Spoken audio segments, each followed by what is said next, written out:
Is this thing on? Oh, good God.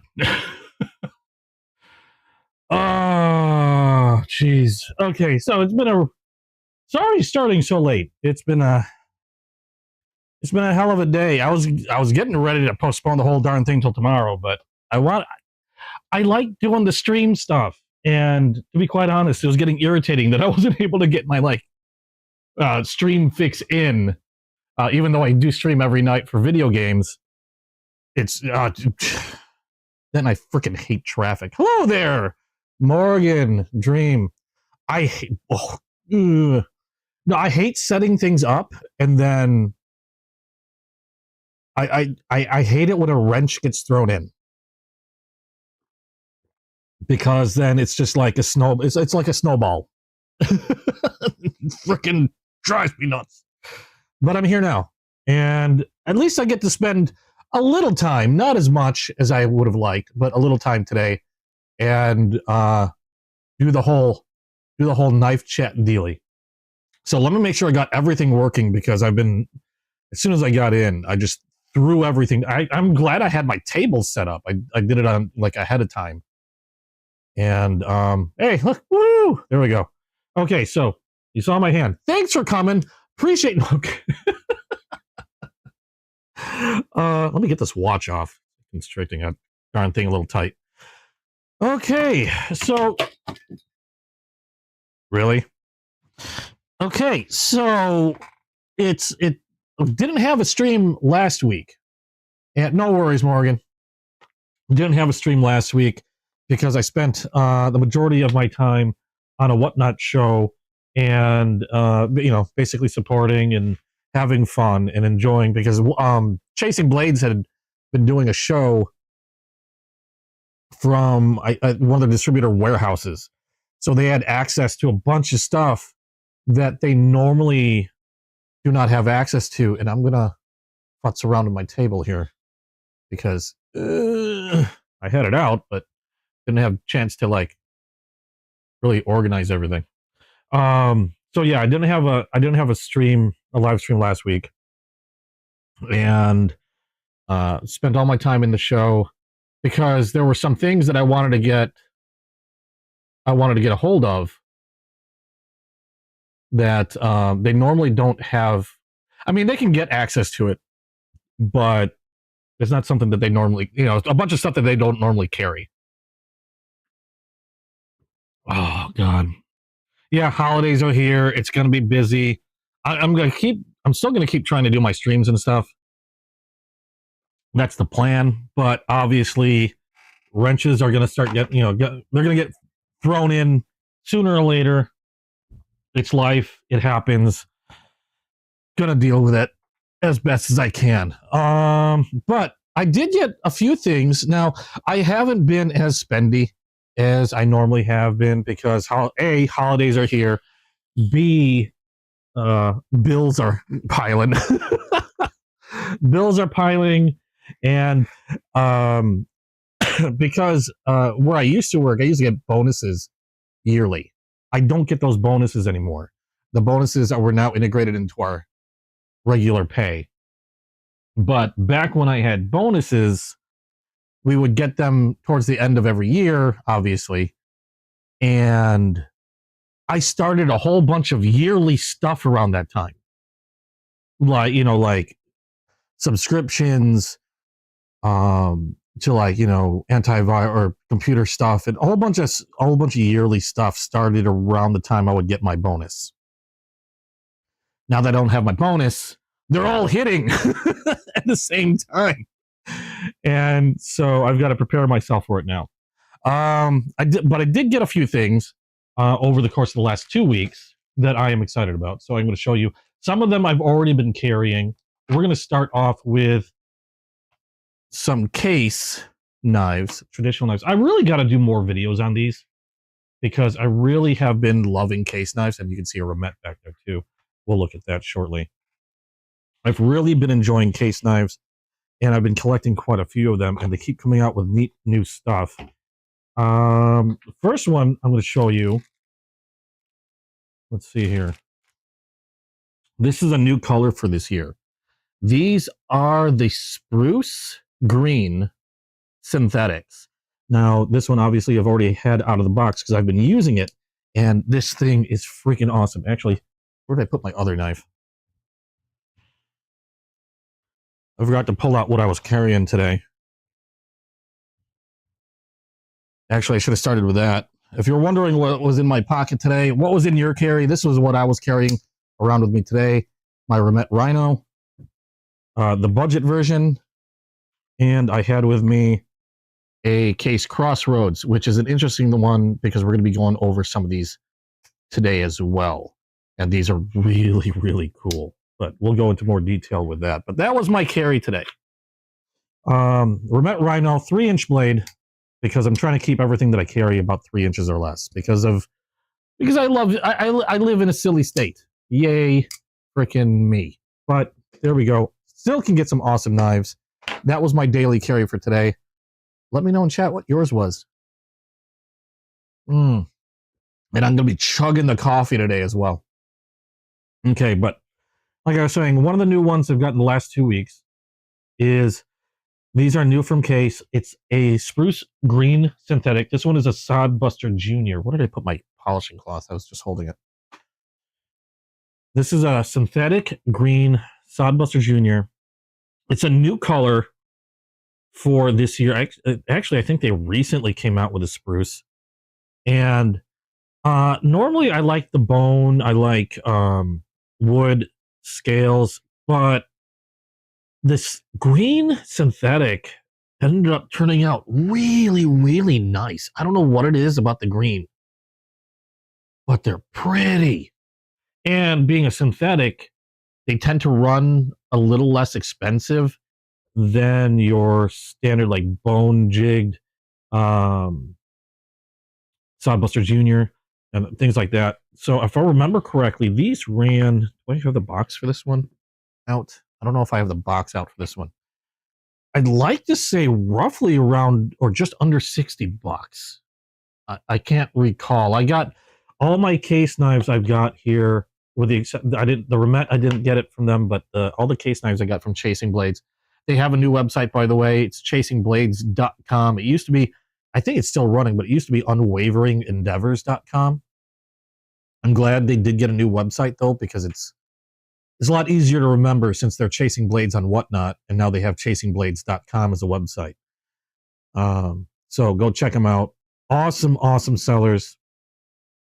And that's where I got all my case knives from, was through their Whatnot shows. That's the show I was attending last Saturday. But real cool spruce green that I had the Sodbuster for a while, and I just really, really liked carrying it. And I had to get a matching, where is it? Here it is. I had to get a matching trapper. Now this is a mini trapper. It's a smaller than standard trapper. It actually falls in line with what blade, I think it was like a just under 3-inch blade length. If you recall, trappers, mini trappers, a lot of types of trappers tend to be my favorites. This one also in a spruce green synthetic. And again, because it's a synthetic, they do run less than your typical case knife. In this case, this one I can tell you right now was under $60. It was like 50 something bucks for a mini trapper. I like the mini trappers because you have 2 blades. Now, some people like to carry, like I think Mike from Chasing Blades, his favorite's a muskrat, and it has two blades as well. It has a clip point on one side and another exact same clip point on the other side, and he likes it for that reason. I like having the 2 different blades. You got the clip point here, and then I got a spay blade here. I like the fact that I have 2 blades on a trapper, and the fact that there are 2 different ones, because they could serve different purposes.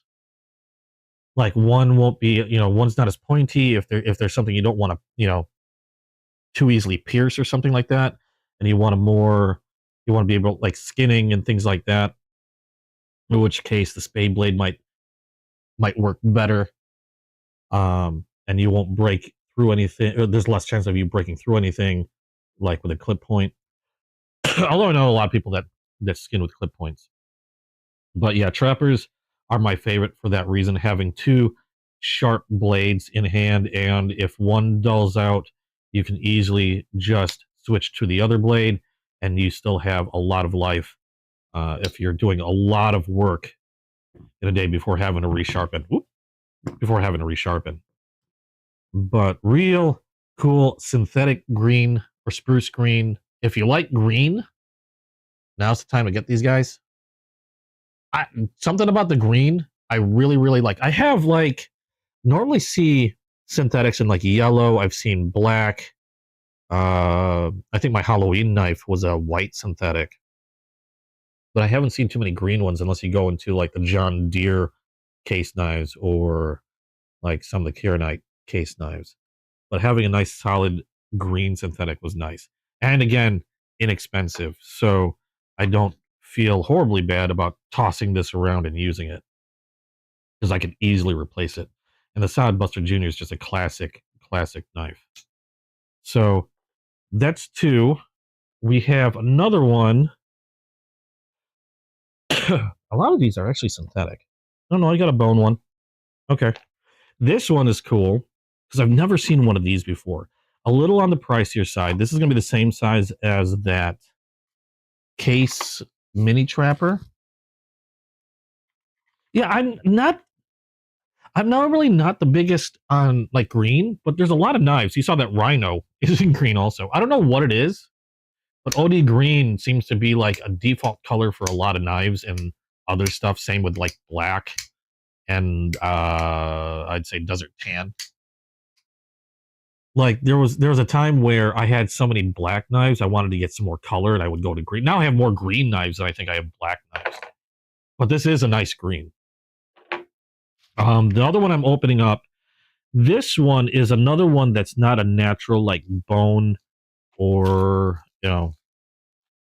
ram's horn or anything like that. This one was interesting because it's another case knife. It's going to be a mini trapper, but this one is in a black and green canvas micarta. I don't see too many trappers or too many case knives for that matter done in a micarta. They have a few, but I don't see them too often. And I thought it looked gorgeous. Something about the micarta looked really good on this one. It's a black and green micarta. I don't see too much green. I can see a little bit on the reflection. But again, same like the spruce green mini trapper before. This one's a two-bladed mini trapper. Except I really liked the way the micarta looks. And it's really smooth. I can just feel a little bit of the texture of the micarta. It's a canvas micarta. And there's different types of micarta. Because it's like layered. It's like layers of different material. It's layers of material, if I understand correctly, that's then done it like covered or soaked in resin. I mean, the most simplest explanation. And in this case, it's canvas. Okay, and they have things like paper micarta, linen micarta, various other materials, usually types of cloth. And burlap is another popular one. I think my Rough Rider tater skins are done in burlap micarta. But it just looked absolutely beautiful to me. Snapped it up immediately. This one from Chasing Blades, I can't remember. They put their I don't know if these are the prices they normally go for. I think these retail for just under 100, but this one I'm pretty sure I got for just over 70 from them. But it just, I don't know what it is about the look of it. He has another one that's it's called a swell center. It's almost like a trapper, but the handle's shaped differently. Some people call them Coke bottles because they look like a little Coke bottle. They're a little smaller than this, I think. But he has one in a brown micarta. And I'm really tempted to pick that sucker up. I think it runs a little less than this, probably, or maybe roughly around the same, close to around $70.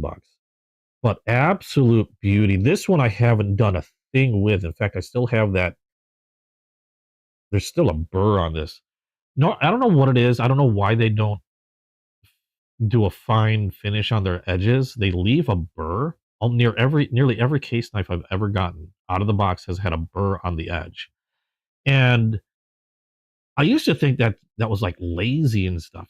I mean, I don't know why they can't polish it off, but at the same time, it's really easy to take that burr off. And once that burr comes off, these things are like laser beam sharp. Now, I haven't done anything with this one. This one's just right out of the box. All I did was look at it and admire it. I haven't removed the burr yet. But really cool diamond shield on this one. What did these have? This had the arrowhead shield on it, I think. Yeah, arrowhead shield on the green spruce. Diamond shield on the black-brown micarta, or black-green micarta. And just really, really neat looking. I'm really tempted to grab that brown micarta when he still has, if he still has it. Because I can't imagine these lasting very long on the table. I'm glad. As soon as I saw this one, though, I like wavered on it for a little bit, and then I was like, no, I have to have it. I have to have it before somebody else nags up. People are sleeping on it. And we will stuff that one back in the box. Make sure I put it in the right box. I still have to. I was rethinking where I was going to hang the display that Morgan got me, and now it's still not up. It's.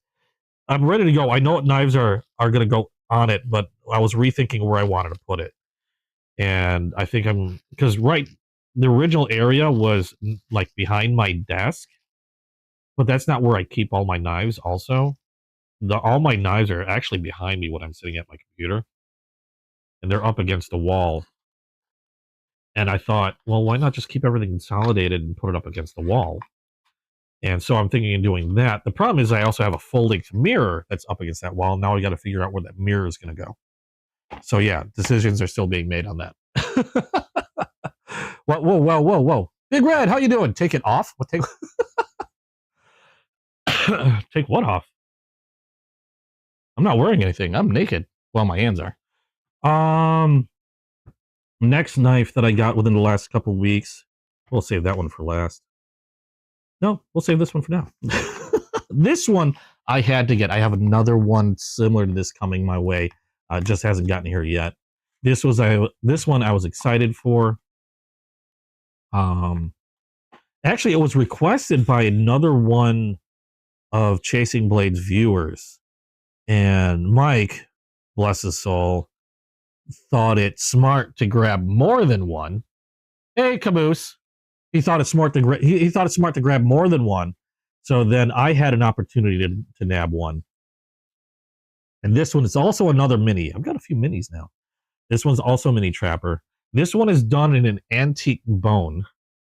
And I'm going to tell you right now, normal, I think retail price is like $144 on this, $145. I got this for just about $100 even, around there. The reason why I had to snag this right away is, first of all, the antique bone looks fantastic. And how you doing, Caboose? Glad you could make it. So this is the backside, or I don't know what they call this, a pal side? I know Mike calls it the pal side. I'm going to show you that I got fingerprints on there. If this is Mike's fingerprints, maybe I can get into one of his safes. Anyway, I can find another one with it. But this is the reason why I had to get it. Yes! Got myself a Jeep knife to go with my Jeep, my pseudo Jeep. I drive a Renegade. So I joke around with, there's another guy at work that has this monster of a Jeep Rubicon, and he actually goes off-roading and like rock climbing with this thing.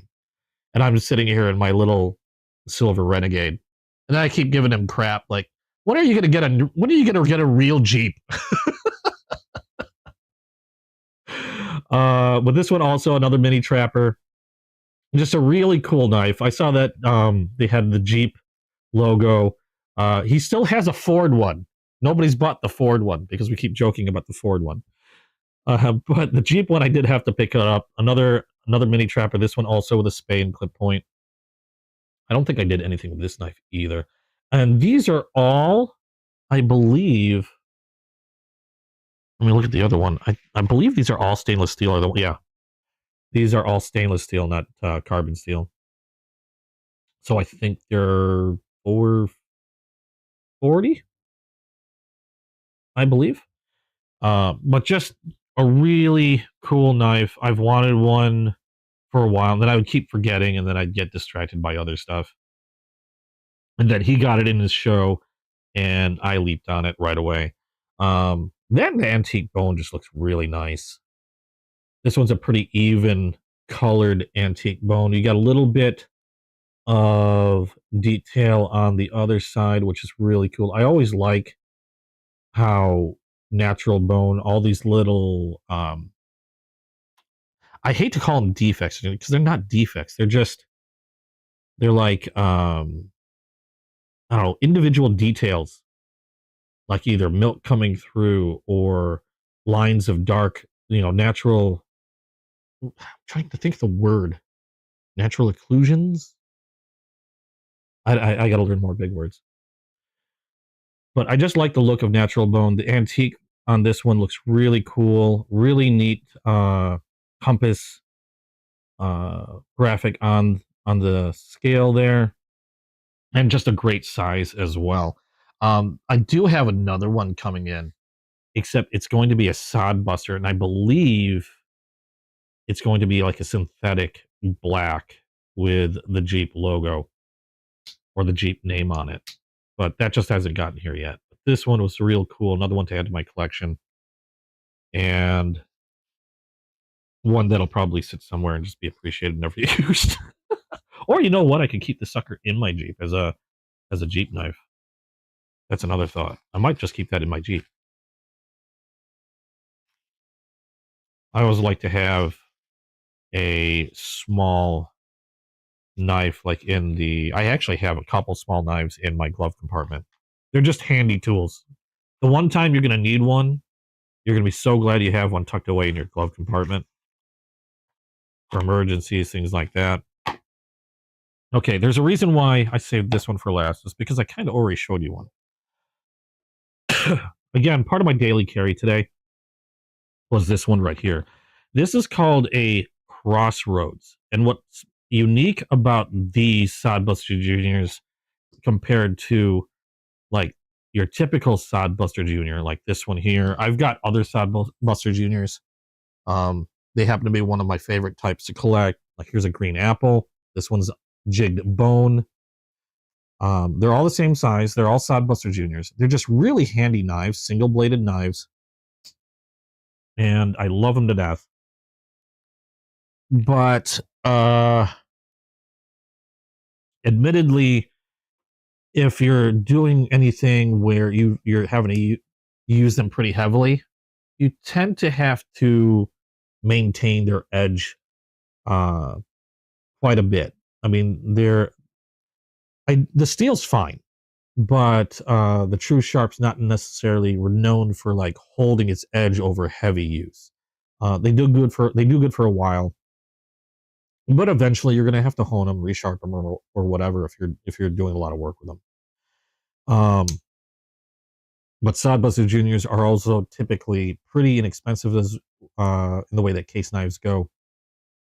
So I never really worried too much about it. These are called Crossroads, and these are special because they went with different materials on these. This one is a black canvas micarta, and this is one of the ones I was carrying today. And I like these so much. I actually got another one. They do have them in various colors. They had them in laminated wood. I think like a laminated brown wood, a laminated green wood, and I think a few other colors in this similar canvas micarta. This one's black and has day glow green liners. I think is what they called them. And the other one that I just picked up, this one is in a like a blue jean micarta, like a denim micarta. So you got blue with white G10 liners on this. And this is the one that I just picked up. But really cool knives. The reason why I like these Crossroads is now they are a little bit more pricey. Well, depending, I guess, on what you're comparing it to. I think retail on these are around a little over 100, but they can be got for, I got it through Chasing Blades for probably just under $70 for either of these. And unlike your typical Sodbuster Junior from Case, they use some advanced materials. Now, again, instead of bone or anything like that, they're using a canvas micarta for this one, a denim micarta for this one. And the steel on these is S35 VN steel, which is a premium steel. A lot of times you won't see S35 VN steel blades until you start tossing a little over $100 into your knife. I have quite a few S35 VN steel blades, but they're typically around the, I'd like to say closer around the $120 to $150 range. Other knives that I have the S35 VN steel in, let me see here. I know I have, of course I'm going to have a hard time finding one now that I'm looking for one. That's M390. Good grief. I'm not going to find one now, am I? I got a Remet that I'm holding. No, that's M390. But I'm just going to show it. This is an M390, not the right steel, but typically knives that look like this, a lot of these, a lot of high-end Kaisers have S35 VN steel. And just overall, premium steel holds its edge really well. You can get a really razor sharp edge on these. Good edge retention, good corrosion resistance, decently tough. And that's why I like these. These, when it comes to hard use knives, these Crossroads are friggin' excellent. It'll do a lot more cutting than your typical Sodbuster Junior before needing to get resharpened or stropped or anything like that. So it'll hold its edge a lot longer. And I do like, again, the micarta that they're using. The canvas looks really cool because you can see the canvas pattern poking out there. The denim micarta looks really cool because you can see the denim pattern in the micarta, and it goes really well with that white. And again, same S35 VN steel on this. Again, a premium steel. And just, I mean, when it comes to utility, I'm really liking this. I got a little denim coming. Like, smooth that out. I can feel, I can take a little bits of denim that are coming off the edge there. They're okay. That's smoothed out. But that's one of the reasons why I like these Crossroads. Is these are meant to be like hard use tools, and can take quite a beating. I've been carrying this one around with me a lot. Again, this one just recently got in the last 2 weeks, so I haven't really used this one. This one's been in the box, but I've been using this one a lot, and you can barely see. Let's see if we can get this in focus. You can barely see. I can't pick it up on camera. I've got a few scratches. This has gone through, I can't remember how many boxes I've gone through, how many packages, how much cardboard I've cut through. I think I put a picture up on Instagram at one point with a pile of cardboard that I had to cut through. And although I don't think I used this one, I used another one that I'll show you guys in a little bit because I was testing it out.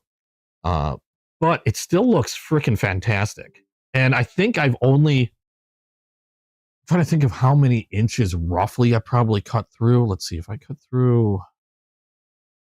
They were all roughly around like 12-inch a side. And 4 sides. I did about like 50 boxes.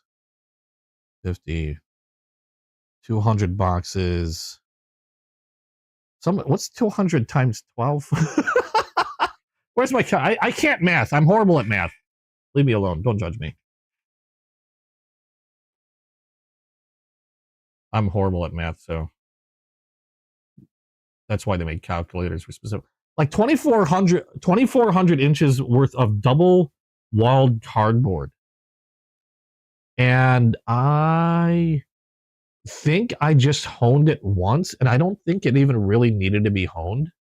I think it, because I tend to be weird. Like, I'll go through stuff and just go, you know, I know it's going to start getting a little dull soon. I'm just going to go ahead and hone it now. So I'll be honest, I can't tell you at what exact point this might have started getting dull, because I would run it over a straw periodically, just just to keep it going. So I don't know how many, but I've only stropped it once during that time. I was going like 2,400 inches of cardboard, but I couldn't really tell you how long it lasted before it would have gotten dull, because I did it before it ever. I stropped it before it ever started getting dull. But these things are troopers. I love these knives. Not to say that I dislike the regular sodbusters. I do love these as well. But if you're going to be doing a lot of work, if you're going to be cutting a lot of things, if you know you're going to be putting your knife through a bunch of stuff, go the Crossroads.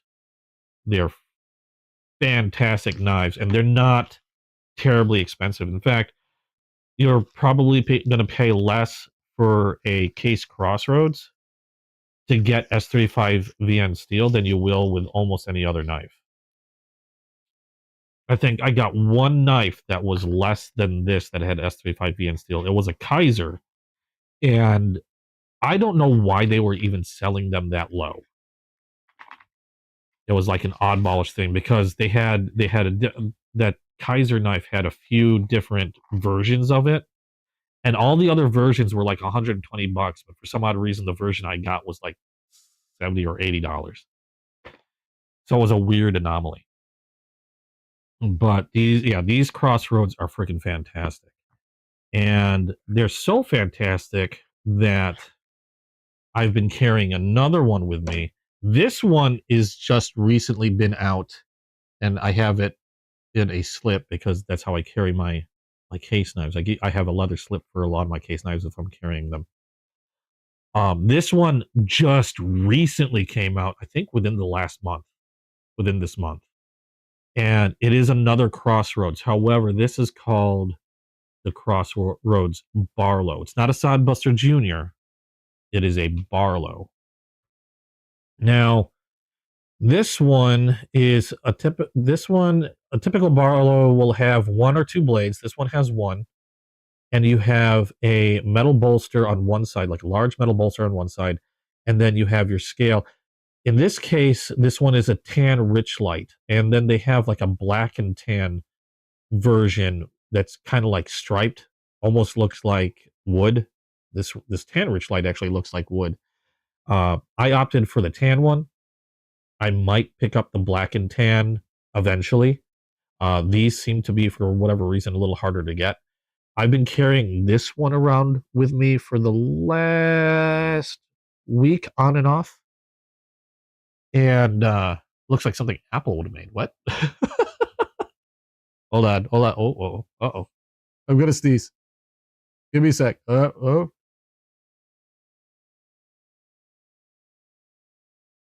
Okay, I'm muted in time.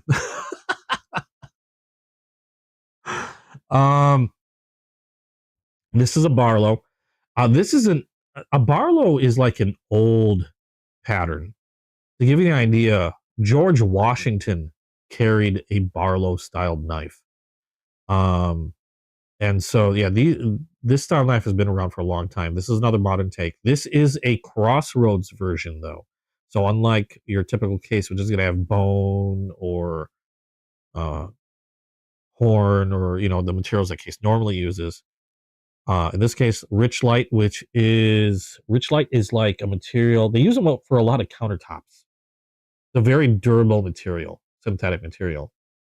And like the other Crossroads, this also comes with an S35 VN steel blade, except this one has a more like, or these are like drop points. The side busters are like drop points with a pretty wide belly. This one comes with a clip point. And just another neat version. I don't normally collect Barlows, but I like the crossroad knives so much. I decided to pick up this one. I do like clip point style blades. They're really nice, really pokey. Again, S35 VN steel, so really good premium steel. And this one only ran, I think, about the same as the other Crossroads, or roughly around the same as the other Crossroads. It's a little smaller, a little bit more compact. So if you're looking, I think, just by a hair, there you go. A little bit smaller than your Sodbuster Junior. So if you need something a little bit smaller, blade-wise, now this is going to be the same as the Crossroads. I'm just using this because it's out of the box. Blade-wise, a little smaller as well. But you have a nice California clip point on it. Yeah, not the sound of sneezing. And again, I don't know what material the bolster is made of. On most on most Barlows, it's like a steel bolster, but I believe that I think they use Richlite for the entire thing. So that very well, it's either Richlite or G10. I don't know. I'll have to look that up again. Stonewash blade. They have a nail hole as opposed to a nail nick. A cool thing about this also is it does have a half stop. So if I wanted to, I can kind of close this. Yes, I did risk doing that. It's a very nice half stop on these, so I can close this one-handed if I really wanted to. I generally don't because I get nervous. And I don't want to get into the habit of... There's a reason why I don't want to get into the habit of closing these knives with one hand, is because sometimes you have, depending on the manufacturer, like another manufacturer might have a Barlow, but won't have the half stop. If I'm not paying attention, there goes a finger. But this does have a half stop, so if you do want to do it, you could close this one-handed. Really nice snap on it. Again, about the same price as the other Crossroads. And keep in mind, these Sodbusters don't have a half stop. So there you go. Again, another reason why I use two hands. But had to get this version. Been carrying it around. Super cool blade. And with that S35 VN steel, has been lasting me quite a while. I think the only time I honed this was when I first got it, ran it over a strop, got it nice and razor sharp. In fact, I got new magazines. Where is it? That's not the magazine I was looking for. Crap, damn it. I have new magazines, and I don't know where I put them. Crap. This is what happens when I run really late. Okay, we'll compare to this one. I haven't done a paper test in a while.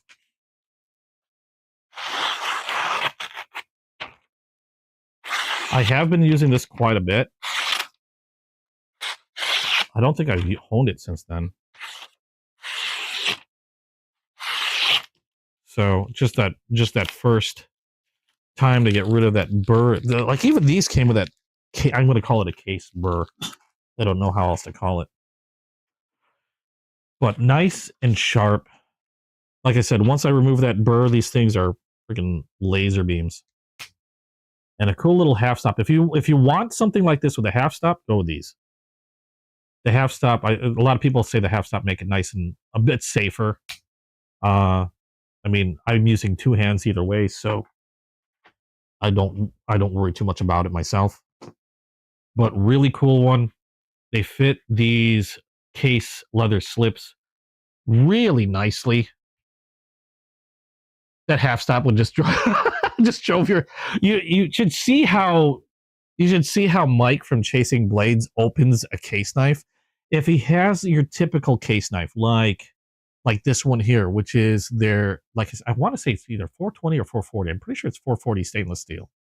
But what he'll do to open a case knife, if it has it, he'll open it like this, and then he goes in and then opens it this way. He like pulls it with his fingers. Now I've sharpened this one. I'm not doing that. But he'll show a knife and he'll talk about it, be like this, and he'll open it this way, and he'll go and then pull the blade open. And I call it a pucker snap because every time I've seen him do that, my butt puckers so hard because I'm waiting for him to cut himself. But he does it all the time. The only time he doesn't do it, he only does it with these case knives. He doesn't do it with like the Crossroads. He won't do it with and certain other knives. But the case knives, because they have that little burr, he'll pucker snap it open. I call it a pucker snap. He's adopted the pucker snap. That's what he calls it now. But yeah, you can't watch that guy. He's a working man. He's got working man hands, and yeah, he just snaps open and without even a thought. And every time it's just ugh. So, yeah, he won't do it with these though. Not with the Crossroads. But those things come super sharp. I think only this one had a burr on it. The other Crossroads, I don't believe, had a burr. They were sharp out of the box. So I don't know what the difference was with that, but yeah. Okay, so those are the case knives that I got. And I got more. I have so many of these slips. These are like $7 a piece, I think. $10 a piece I get from Chasing Blades. These things right here. Super handy. I have so many. Oh my god. Hold on. This is why I have a problem playing some video games, because a lot of these are sitting on my mouse pad. Like on the edge of my mouse pad.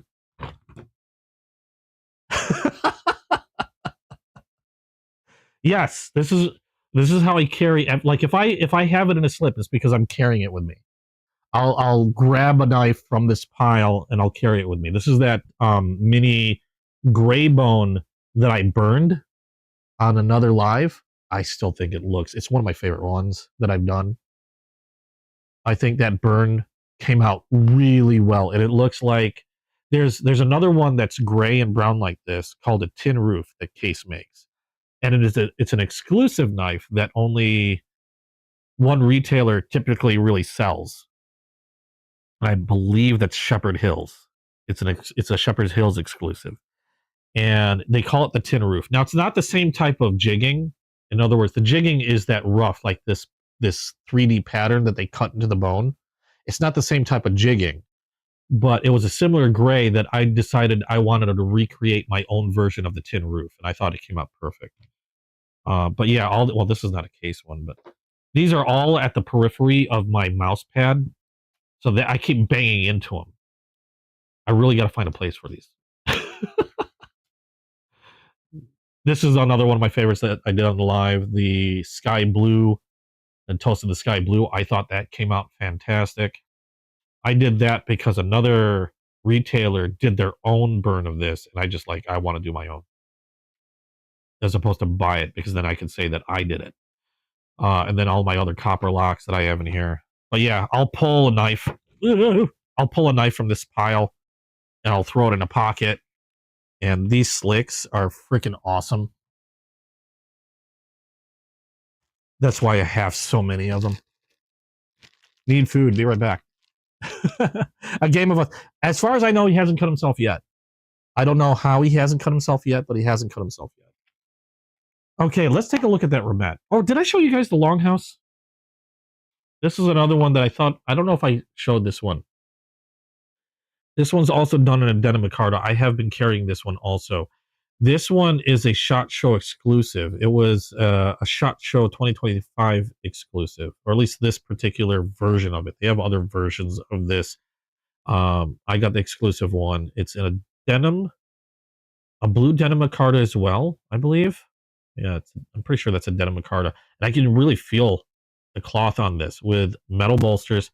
And this one's kind of like a combination of traditional meets modern, where it's almost like a Barlow, but it's much bigger.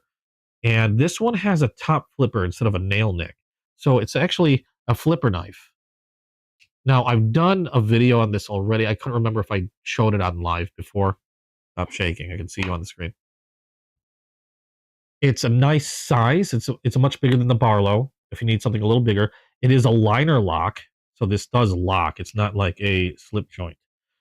And the interesting thing about this one, now these run close to about, I think retail they're over $200. I got this one for 190. And reason why is the materials. This is a 20 CV steel blade. And the thing with a 20 CV steel blade is they're renowned for their edge retention. This will outdo this one should theoretically outdo any normal true steel case steel in terms of retaining its edge. It should theoretically even outdo the S35 VN steel, where the S35 VN steel might start to dull. This will keep going through the 20 CV steel, and so it's a super. It's super good at retaining its edge. Used in a lot of higher end knives. Like I said, again, this one ran at least my costing through Chasing Blades. I got this one for just under 200, and it's also DLC coated. DLC coated is one of the more expensive, if not most expensive, type of coating that I'm familiar with that you can get on a knife. DLC is diamond-like coating. In fact, the coating on this is probably even tougher than the steel itself. So while it's still possible to scratch it with heavy use, it's really, really hard to do. So, like a premium coating on this one, whereas most knives that you see with a black, that are blackened like this, most knives that you see are like PVD coated, which is like, that's your typical inexpensive. Might help a little bit with preventing corrosion, but that's pretty much about it. It's mainly for looks. Some even cheap knives are just paint. This one actually serves a really good purpose. It does cut down or does help or assist with corrosion resistance. And like I said, stands for diamond-like coating. It's a really tough coating and only really seen on really expensive high-end knives. If you find a knife that's got an actual DLC coating on it, usually it's going to be on a knife that's got also really good steel, and you're going to be paying a pretty penny for this. But interesting knife from Case. Another one that I've been carrying with me. This one does actually have a pocket clip. It's non-reversible though. So it does have a pocket clip. So you don't necessarily have to have it in a leather sheath or anything. The only thing about this that I'm kind of about, to be quite honest, is the top flipper. Crimson, how you doing? Also, if you slipped while sharpening it, the coating would not get. Well, if you're sharpening it with, okay, so 20 CV is a very it. How do I put this? It has a high edge retention, but it's not very tough. And what I mean by that, those are two different things. There's like a weird seesaw effect when it comes to steel properties. Like, for example, if you want something that can hold its edge for a very long time, the better its ability to hold an edge, generally it loses its toughness. And what I mean by that is, if this gets dull, more often than not, it's because it'll develop chips on the edge. A tough steel will roll or bend a little bit instead of chipping. The problem with having a steel that's really tough is it won't hold its edge as easily. So there's that little seesaw effect. You want to increase one property, another property is going to decrease. This one has a high amount of edge retention on it. So in order to sharpen something like this is why I'm getting to it. Sorry for the long explanation. In order to sharpen something that has a very strong edge retention, you need to use higher end sharpening equipment. In this case, probably you will need to use diamond stones, which is what I typically use. Okay, so diamond stones will probably scratch this coating. Again, diamond-like coating. you're not going to have anything much harder than diamond. So yeah, if you slipped while sharpening something like this, you would probably scratch the finish. Through typical use, though, cutting packages, cutting ropes, sisal ropes, what have you, even probably like whittling wood, this coating should hold up pretty well. But if you're talking sharpening, yeah, if you're using diamond to sharpen with, I mean, you're using diamond, it's gonna scratch. I don't know of any coating that'll withstand getting scratched by a diamond stone, and that's pretty much what you're gonna need to sharpen this guy, because it does hold its edge really, really well. But like I was saying before, the downside to this knife that I'm kind of about is this top flipper. It's a little awkward. Normally, I like front flippers, tend to be my favorite because they're fidgety and fun. Rear flippers are really easy. I would have loved to see a nail nick on this, just so I could. I mean, you can, if you pinch it really well, you can pull it out. But there's no nail nick in here. They have this mohawk or top flipper, and this one takes a little getting used to because it's not in the front, and obviously not in the back. It's on the top. So a lot of times to open this, I mean, I can use my thumb and roll my thumb over. It's a little awkward, but I can get it. Another way that a lot of people will open this knife or open a top flipper like this, people also call them mohawk flippers. If this will focus. Another way they'll do it is they'll curl the finger over, and now I don't do this as well, and then they'll run their finger back and open it up.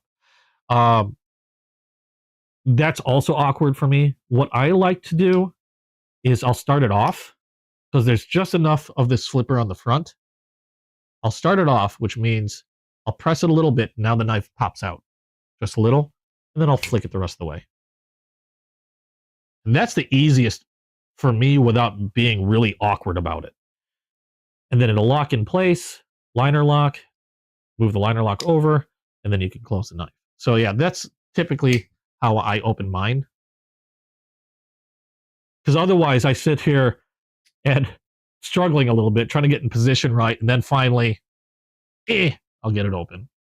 So that's the only downside to the Longhouse that I have. Otherwise, mine's been pretty good. Now, the other thing I'm going to warn you about on these Longhouses, there's another thing I'm going to warn you about on this. No, hold on a second. I need some coffee. The other thing I'm going to warn you about on the Longhouses, really inspect the one that you get. Give it a good inspection, if you can, before you buy, or at least make sure that they have a good return policy. Because I did do a video on this, and I've been hearing a lot of, more so than anything else I've seen. I've had a few people come up and talk to me about, or message me about them getting Longhouses, and for some odd reason, the quality control wasn't there. That happened to me as well. This is not my first SHOT Show Longhouse. This is, transparency here. This is actually my second one. The one that I got the first time that I ordered, for some odd reason, it wasn't centered. And when I opened it up, the way the liner lock should work, the liner lock should look something like this. Okay, it's not, it gets to like the side of the edge or the side of the blade, locks it in place, and it stops right there. The first one I got, this liner lock went all the way to the other side. Like it was almost touching this other side of the well. And because of that, it didn't seat properly. Then I was able to move the blade up and down, had a lot of play in there. And the other thing is, if I move the liner lock to unlock it, something was broken in there where if I moved the liner lock, this knife would actually fold backwards. It shouldn't be folding backwards. But it folded backwards. Like, what the hell just happened? So I've heard a lot of people having issues with quality control on these Longhouses. Now, I don't know if it's just the SHOT Show one. because I know there's other versions, and I haven't heard much in regards to the other versions. But I have had quite a few people come back to me and say that they've gotten a long house and the quality control wasn't there. They've had to return it or something. I've had to return my first one. This is the second long house I got. Thankfully, this one is working like a charm. Good lockup. The liner lock works fine. It doesn't fall backwards. And nice sharp blade. It's centered well. So the second time the charm on this one. And in that regard, it's a really nice knife. It's a really nice knife.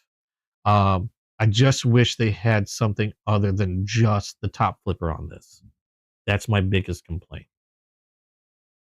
But I mean, for a knife that runs practically $200, you would hope you wouldn't have to worry about quality control like that. The quality control would be a little better. So, take that for what you will. Now, the one that I have now, like I said, works great, works fine. I've been using, and it's been working fine for me. So, I like it. Just if you can, again, inspect it before you buy, or make sure they have a good return policy so you can have it exchanged if something is wrong with it. Got a few more knives to show you. This one is from Remet. This one's a budget one. This one was not from Chasing Blades. This one, I start to feel bad every time I get a knife that's not from Chasing Blades. I'm weird like that, but I've developed a good relationship with them. They've been really great guys. Okay. I forgot how to box. Open. Thank you. This is a Remet. I have quite a few Remets. Remet's one of my favorite manufacturers for modern knives. In fact, what I was carrying today was a Remet. This is a budget Rhino. I call it a budget Rhino because I believe this was around $40, $40, $50. Great. Fantastic knife for $40 to $50 if you're looking for a budget. This one's button lock with a liner. In fact, you can use the button to close it or use the liner to close it. They still give you access to the liner, which I think is wild. But this is what I was carrying with me today. This one's another one of their budget line. Like I've got some rhinos that are not rhinos, Remets that are expensive. I've got a bunch of their budgets. Their budgets are actually fantastic knives if you don't want to spend over $100 on a knife. Now this is the Aurora. Hello. I haven't done a video on this one yet. Yeah, this is the Remet RT Aurora. This one has carbon fiber. If I understand correctly, it's a carbon fiber overlay on G10, I believe, for the scales. Is this Detour? Hold on, it doesn't say. I can't remember what this is. I got to look it up now. I can't remember what steel it is. Remet RT Aurora.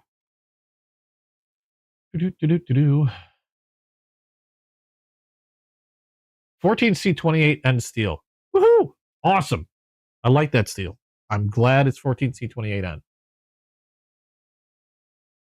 So 14C28N steel blade. It is a crossbar lock. So you got thumb studs to open, crossbar lock as well. Nice, fast, smooth. It's got ball bearings in the pivot, which is why this is so smooth to operate. You have a deep carry pocket clip that is reversible and inset. You have a little plate there to take up the space, and a drop point blade. So, relatively, what would this be in comparison to? Probably like the Benchmade Bug Out, except you're not spending $200. This one is under $50. Now, there are Auroras with premium materials that you can spend upwards of $150, $200 for if you want the premium materials. Personally, if you don't want to spend that much money, but you like the style of blade or you like the knife, go with their budget. I'm looking at Amazon right now, and it's like $47 for 2-day delivery. It's a 2.75-inch blade, 14C28N steel. Like I said, is one of my favorite blades or favorite steels for knives that are under $100. And just super smooth, really quick. No real like super flair to it. It's a simple knife that works really well. Is nice and comfortable. The crossbar lock is nice and solid and very secure. Good lockup. Very well centered blade when it's closed. Everything I like to see. The carbon fiber overlay looks fantastic. I believe it's an overlay. I highly doubt it's carbon fiber through and through. But you do have full steel liners that go through the length of the handle inside there. Just a really cool blade. I got this now on Amazon. It's under $50. I do most of my buying on Whatnot. I got this on Whatnot. I believe I got this from Going Gear. I think I got it for $30. So if you don't mind checking out auctions on Whatnot, I got mine for $30. That was that's like $17 less than what you can get on Amazon. And it's a nice knife. Perfect size too. It's something I can carry with me without having to worry about like, is somebody gonna give me the side eye? And it comes with, you got your knife pouch taco. Ooh, it's really plush inside this. Holy crap. That's a nice interior. And you have a microfiber cleaning cloth. $30, hard to beat. Ramet's been killing it with their budget line. Migron's another one that's been killing it with their budget line. But yeah, if you don't want to spend that, if you don't want to spend that much money on a good knife, Ramet's another way to go. I hate these little hang things on my nail. I keep snagging this on everything. But really cool knife from Ramet. I'm going to do a proper video on that soon. If you want more detail on that, or you can just ask me here and I'll be happy to share more detail. Now, I have what I've been waiting for. These actually came in today. I was lucky. I grabbed them on my way home. And these came in today. I've been waiting for these. First, I have to contact Chasing, because I got these from Chasing Blades. But I think I'm missing a hat. I hope it was, I don't know why I'm missing a hat. There was a hole in the box when I picked it up. I was very unhappy with it. But it wasn't such a big hole that I don't think they could have pulled a hat through and somebody would have stolen my hat. Funny thing is, they left the most expensive stuff in the box. But yeah, I want my hat. Got this from Chasing Blades during their special show last week. And just got it in today. Let me see here real quick. I did message him too. I know they'll make things right. They're awesome. But first of all, I got a case t-shirt. If anybody's wondering, I'm extra large. Just in case you're wondering. Got myself a case shirt. Because that looks awesome. Bradford, PA since 1889. I also, the hat that I'm missing is a case hat, but it wasn't in the box. So I'm wondering if it, whoa, oh my God, there goes, hi. Everything's fine. I'm wondering if it just missed getting in the box, but I know they'll make things right. So I also have a case knife, or a case hat I'm waiting for. I gotta throw that in the wash. But these were the big things that I was waiting for, which I just sort of misplaced. Where the hell did I put it? There we are. Okay, so I've been, for the longest time, I've heard a lot about these knives. They're not new. These are not new knives. These knives have been around for a very long time. They're wildly popular, but I have an issue. Is they look weird to me. They've always looked kind of goofy. And so for the longest time, I kind of ignored them. I was just, they're not for me. I mean, I've got so many, I've got all these other knives that are just, I think are really awesome and pretty, like, Ramet, Concept. I pulled out the Concept. I said Ramet. All these pretty knives. And the ones that these guys are raving about, to me, just look really weird. But the thing is, people kept raving about them. They were always saying these are some of the greatest carry knives you can get. They're some of the best knives. They'll see you through whatever. They're super popular. Blah blah blah blah blah blah. Fucking go, shush. That's mine. A wrong app. Yes. They've been super popular. But again, I just thought they looked weird. Well, I finally decided I need to see for myself. I can't say anything about them other than the fact that I thought they looked funny. So I finally popped my cherry on them, and I picked up probably the most well-known, because I wanted to go with. I didn't want to go with a cheap one. Obviously, I'm not going to spend oodles of money on like something that's like $400 or whatever. But one of their most popular models, it's been around for a while. It's a Spyderco. This one is now their most popular model, from what I understand, is the Paramilitary 2. But the Paramilitary 2 is a little too big for me to carry, or at least state laws and all that bullshit. So I went with the Paramilitary 3, which is essentially the same thing as the Paramilitary 2, or Para 2 for short, except just a smaller blade size. So we have a Paramilitary 2, a Para 3, Spyderco. This one is their salt version. The reason why they call it their salt version is it's in my overall favorite steel made, and that's called MagnaCut. MagnaCut is, like we were talking about steels earlier, like the C20 or the 20CV, has super high edge retention, but because of that, it's not the toughest steel out there. And when you increase something's property, a lot of times you decrease the other properties. High edge retention means they're not so tough. They're also harder to sharpen. They're easier to sharpen. It might not be stainless. Things like that. That whole seesaw effect thing. The reason why I like MagnaCut is because it was developed by a metallurgist, a very popular metallurgist in the pocket knife scene.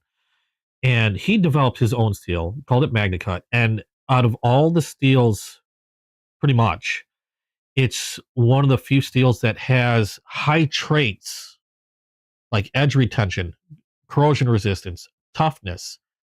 It managed to surpass a lot of other steels, yet retain high scores in all those traits. So overall, it's a really, really good steel. It might not be the highest edge retention, but it's good. It might not be the highest corrosion resistance, but it's really good. It's really good enough for Spyderco to use it in their Salt series, which is, like I said, what this is. Meant for like use in a lot of conditions that would corrode other knives. Also, this is done in a black kind of matte finish DLC coating like that other Longhouse was. Now, this is my first time looking at it, first time having it in hand. And this is why I thought they look kind of weird. Let's see how this feels. Now, I haven't done anything obvious. This is the first time I've opened this. Oh, okay, so can't flick. Okay, so not able to flick it open. Kind of have to ride that one. But I always thought they looked kind of weird, bird-shaped. But it's growing on me. Yes, I finally got a Spyderco. And this is, if I understand correctly, this is one of their newer versions of Salt because they normally come in a different color. And it's G10 scales, I believe. DLC coating. This is, like I said, CPM MagnaCut, Golden, Colorado, USA, Earth. I don't know why I made this. That made me giggle the first time I saw it. It's made on Earth, in case there was any question. I wasn't sure how I was going to feel about it until I got it in hand. It's a really grippy. Ooh, okay. I can see why they shaped it this way. I can get my thumb. My thumb rides onto that. There's a lot of jimping on the back of that thing. It just rests really well in there. That's a nice, solid lockup. Now, I wish it kind of moved a little freely. Now, the other interesting thing on this is I don't have this type of locking system. I have stuff that's similar to it, but this has what's called a compression lock. There's no back lock, there's no liner lock or frame lock or anything like that. This has a compression lock. And the way this works is you see this little plate in the back. It's almost like a liner lock they took from the front and then put it back here. The benefits to this, from what I understand, is the placement of the locking mechanism, the way it locks up back there, is a lot more solid than your typical liner lock. And also to disengage the lock, you squeeze this plate down. So as opposed to passing my thumb over the path of a moving blade, I pinch here, and that should release the, okay. Pinch there and release the blade, and my fingers are not in the way. Now, this does feel a little on the stiff side. Let me see if I can, and this is right, where's my pivot oil? There we go. We are going to add a little pivot oil to this. I could also possibly loosen the pivot to do that, but I'll start off with the oil. We'll add a drop to either side. Now, these don't ride on ceramic bearings. They ride on, I believe, they ride on bushings. And the benefit to that is while they might not move as smoothly or as quickly as bearings, it's a much stronger pivot. I'm trying to figure out how to explain it. Like, physics wise, it's a much stronger pivot. Bushings can take much more abuse and continue to work, where much more abuse than bearings generally can. They can take a lot more force, and because of the way the bearings work in this, or I'm sorry, the way the bushings work in this, a lot of times they'll stay a lot cleaner. They won't get as gunked up, whereas bearings have a lot of space in between them, a lot of space in between the bearings that dirt can get into. So they can stay functioning a lot longer, and also it's just a much more stronger pivot. They can handle a lot more abuse, a lot more strength. Oh, have a good one, Morgan. So we'll work that oil in there a little bit. Let's see how that is. Got a nice strong detent on this one. But yeah, I always thought Spyderco's looked really weird. And that's one of the reasons why it's like, I don't know about it. I don't know if I'd carry it. Yeah. I can't thumb flick it, but I can ride it open easily enough. I could possibly even loosen that up a little bit. I think. Is that a T8 or? No. What is that? Okay, body screws are T8s. What's the pocket clip? Pocket clip are T6s, it looks like. I believe this is probably a T10. I don't have my other tool set out, so I'm not gonna futz with it now. But I could probably do with loosening that up a little bit. There's no blade play in this whatsoever. So nice solid lockup. Interesting locking mechanism. I do like it. Wonder if I can. No, I can flick it out. Okay, so I can use that to flick it out. There we go. That's pretty cool. It's called a compression lock, and they're supposed to be really, really solid. We got jimping on the back here and a nice ramp up for my thumb. That's very comfortable. Holy crap, that's comfortable. See, now this is one thing that I was worried about. A lot of people have been saying, yeah, it takes a little getting used to. Yeah, it feels so much different. But a lot of people said, and this is one thing I worry about, that, oh my God, I never liked Spyderco until I got one in my hand, and now I've got like 50 Spyderco. I don't have money for 50 Spyderco. But I am liking that feel. That's a very grippy Those are very grippy scales. I actually really like it. Jimping is really aggressive on the back here. That ramp up right behind, I'm going to call that the eye. That ramp up gives a really solid spot for the thumb. Oh, and there's jimping even down here in the finger choil, so you can choke up really nicely. And you get a really good grip on this. Now, this is the Salt series. And this is a newer one because this is an all blacked out Salt series. Again, DLC coated blade, black G10, really grippy. And how much were these? I believe these are, now I got these from Chasing Blades. I can't remember the exact cost, but I believe these run around a little under 200, like 170 something. I think I've seen them around. Well, let me take a look at Amazon. If they have them on Amazon. I'm pretty sure I saw them on Amazon. And this is the Para 3. Really grippy. Yeah, the grip is really good on it. This is my first time handling a Spyderco. And obviously first time handling the Para 3. Para 3 Salt on Amazon is running to $140. Whoa, okay.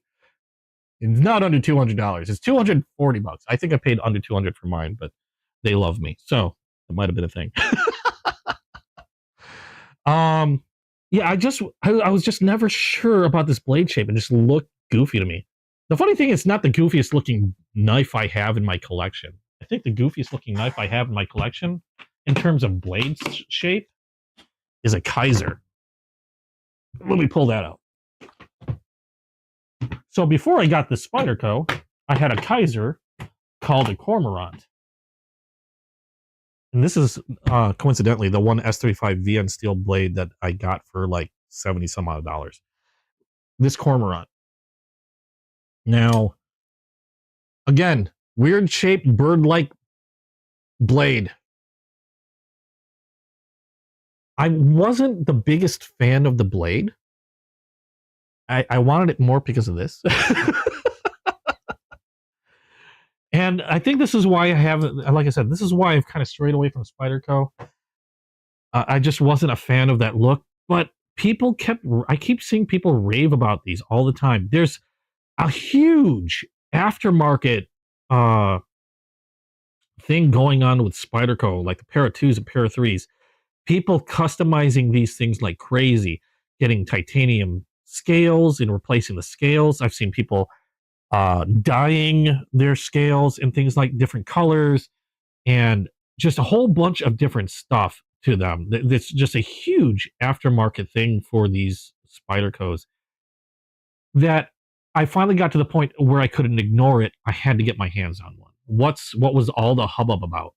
And again, first time handling it,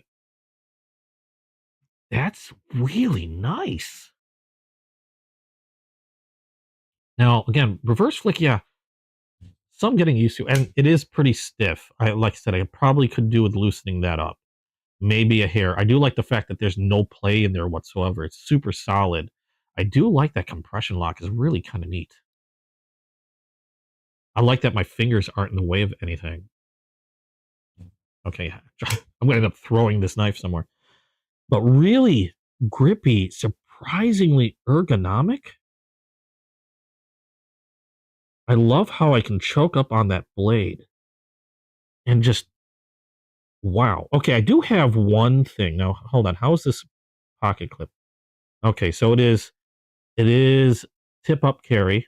I like that. That's fine. So where it's at now is perfectly fine. But who designed this pocket clip? I don't. Well, first of all, pocket clip is nowhere near deep carry. I kind of prefer a deeper carry. That's like, you got a good solid, you got like almost an inch of that. Hold on a second. Let me pull out my hot pants. If I can remember where I put my hot pants. There you are. Okay, got my hot pants. Let's see how that Move this out of the way. Let's see how that rides on here. So now, admittedly, I've done some research because I'm going to do research. If I'm going to be spending this much money on a knife, I'm going to do a little bit of research. Yeah, that rides high, like really high. You ain't hiding that from anybody. I've been reading. One of the things I've read a lot on the Para 3s. Again, wildly popular knife on the Para 3s, Para 2s, wildly popular. If I ever kept hearing any one particular complaint, it was this thing. People did not like the pocket clip, and you know what? I'm in total. You know what? I'm gonna do something. People do not like the pocket clip on those. I can fully now understand why. I don't like that. It's not. I mean, I would have liked a slightly deeper carry. Would have been nice. It's not particularly uncomfortable, but it's just weird to me. People, yeah, you don't like the pocket clip? So I'm going to do something. Actually, I did something. Because I've been reading about the pocket clip quite a bit, I ordered a new titanium pocket clip from Flightanium that came in today. We are going to replace that sucker and see if it's any better. Now, I don't have... I have my electronic kit, which is probably not the best thing for... Because I can't really finger tighten well. But it's so far worked pretty fine. You know what? I'm going to go grab my Loctite. As soon as I figure out where I put my keys. Because my Loctite is sitting in my gun safe. For whatever reason. There are my keys.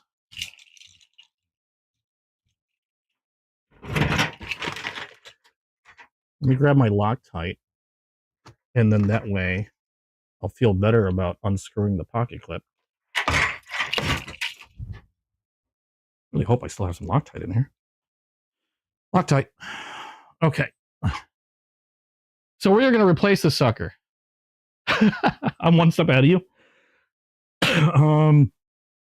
Well, like I said, I like to do research on knives. There's a reason why a lot of my reviews on knives are positive. Is because I don't like to spend $50. I don't like to. Well, first of all, I don't like to spend $100, $150 on a knife I don't think I'm going to like. I'm not even going to spend $50 on a knife I don't think I'm going to like.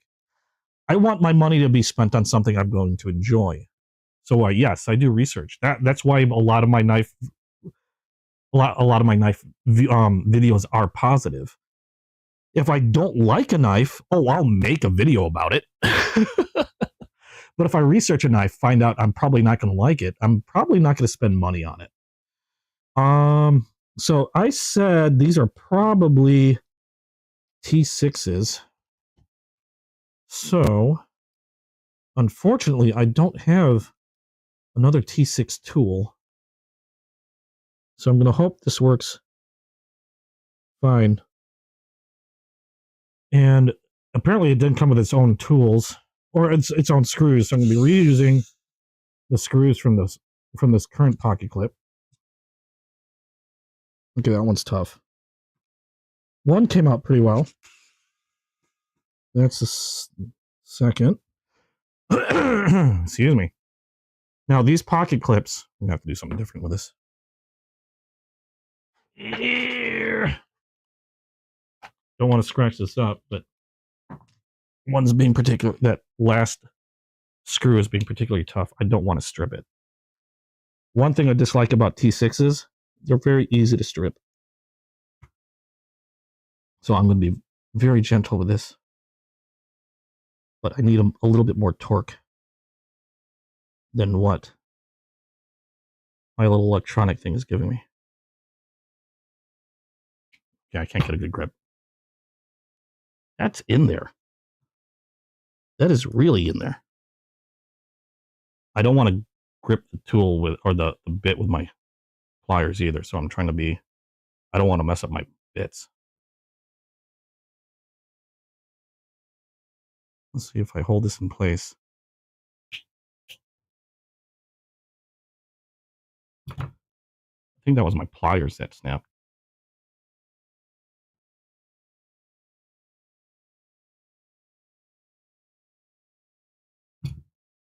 There you go. Oh, well, that is solid in there. Holy crap. I need like the actual T6. Not electronic. I don't have a T6 like a regular whatchamacallits, do I? This little experiment might be finished before I can do anything about it. Let me see if I have a slightly stronger electric driver, but I don't know if it has a T6 to it because it's made for bigger stuff. T10, T8, T15, T20. No, smallest thing I have on this is a T10 poop chute. Although it's not the same size bit either, is it? Nope. So not the same size bit. I really got to get myself another set of manual tools. I never thought to get some.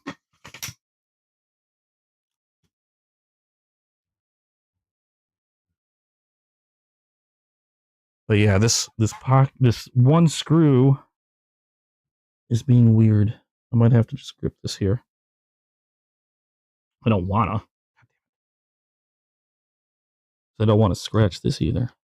I don't want to strip the screw. I don't want to mess up my bit.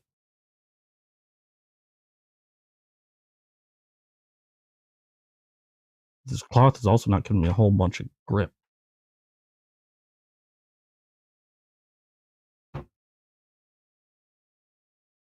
I have a feeling I'm just spinning the bit in place.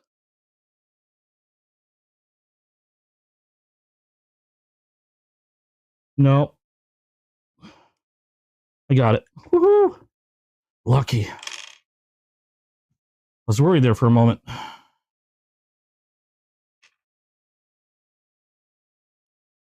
Like, it's like, oh, please tell me I didn't just strip a screw.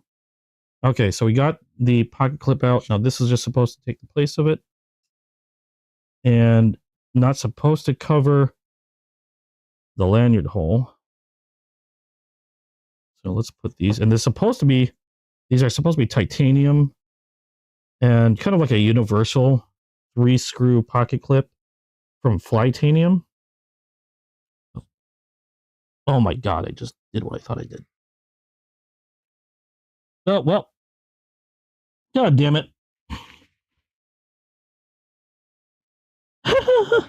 I have to have a black. Oh my God, there it is.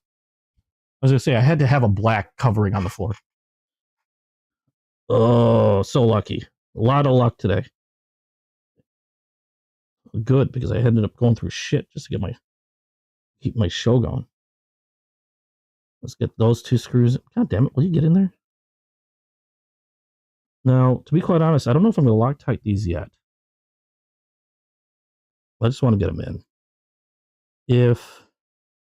Oh wow, you're just going to be annoying, aren't you? I just want to get these in for right now. And then, these are all the same size, right? Yeah. If I like it, I will back them off a little bit and then Loctite them later.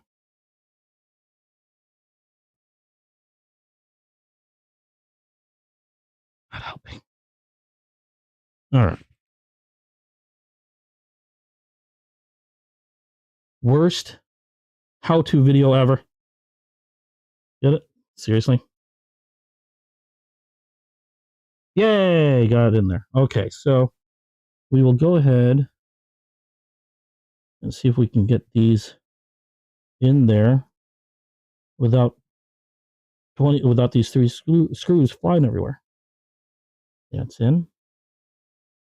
Just trying to the way they have this pocket clip set up is the holes where you put the screws in are not perfectly round. They're kind of ovalish. So that way it's supposed to fit a number of different models without issue. And I'm trying to remember how much. I think this was like, I'll look. I got these from Amazon. Now I'm just using a high torque setting on this small screwdriver or small electronic driver. Should be more than enough.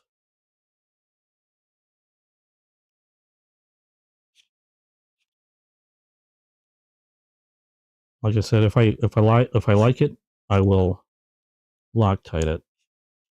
Okay, so this particular clip was again Flightanium.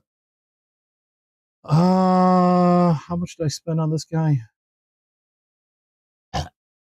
$17. And they have different versions. I of course went with the black titanium to match with the black, the blacked out pair of 3. They've got a short. I went with a long. So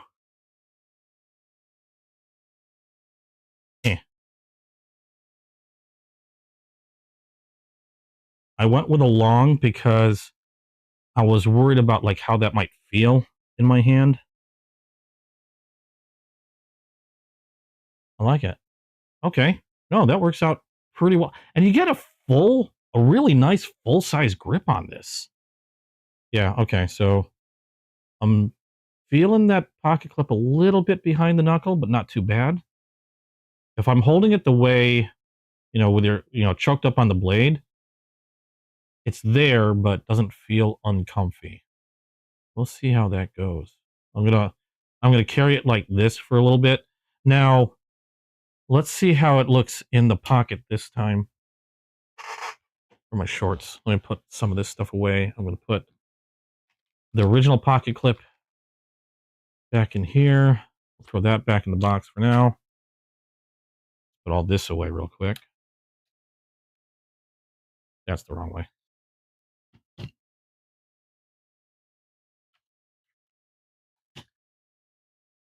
These Fantic tools are awesome. Where did I put the case for this? Crap, damn it. There you are.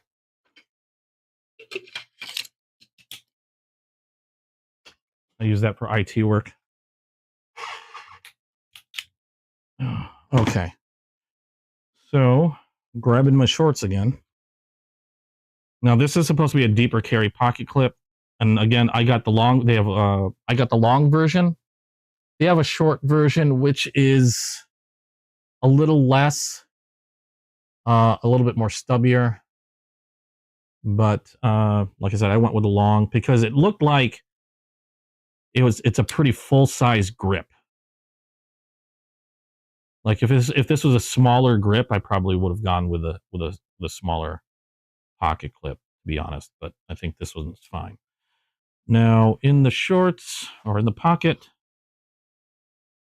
much deeper carry. I mean, you can still get a little bit poking out. Basically the lanyard hole. That's much nicer. Much deeper in the pocket than the original one. The original one had a good inch or so. I mean, that thing was riding high. I like that a lot better. Granted, yeah, it is a longer pocket clip. Actually, how long was this in comparison to that? So just a little longer because we're going by, if this was, let's see here. Yeah, top of the pocket would have hit about there. So just a tad longer than the original pocket clip. But much deeper carry because the way the pocket clip is on this one, you can see it's bent over. So yeah, much deeper pocket clip. That I like, and it matches really well. So let's take a look at this knife again, because I'm not done looking at this thing. You can position the pocket clip pretty much anywhere you want. It's right now it's set perfectly for me. nicely centered blade while closed. Again, I tested the lockup already. I probably will try to loosen that up a little bit. I believe that was T10 on those. We'll see how that works its way. I keep wanting to hit a liner. We'll see how that works after a little bit. If I really feel I need to loosen up the pivot, because I don't like to do too many adjustments on a knife especially when I first get it. Because sometimes they'll just need a little bit of kind of like a tiny break-in period. And as far as it not closing, like drop shutting, I know my timing is a little off, but yeah, a little tight. Maybe I will try it out. I know I have a bigger T10. My big Fantic is out now.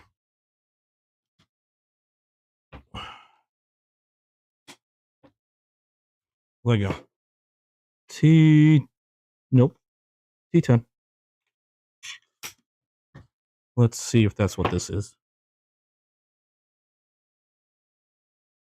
That is a T10. I don't know if I can, because I don't want to unscrew it. Just want to back it off. I think I felt it give a little bit. Still a little stiff. Yeah, I don't know if I want to mess with it too much. I'll just see how it is I'll just let it. I'll carry it that way and see how it goes.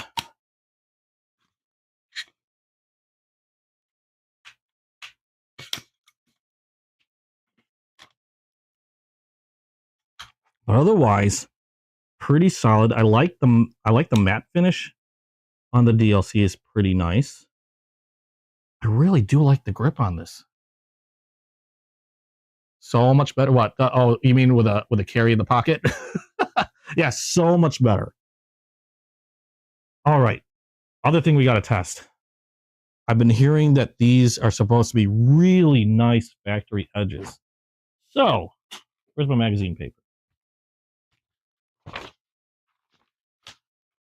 We haven't tested that edge yet.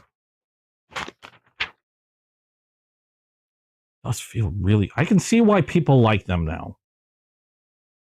Because I love how my thumb just fits right there, like it was made for the hand. It feels really good. I'm sorry. It's like an ASMR thing. Oh my God. I'm sitting here flicking this thing back and forth, not realizing how sharp this sucker is.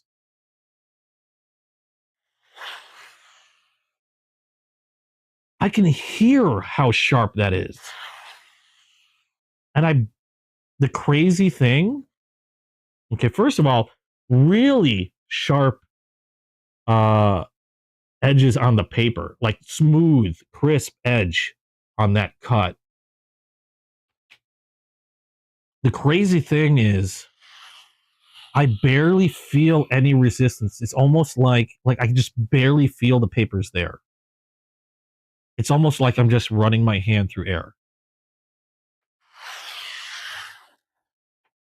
That's crazy nice on a factory edge.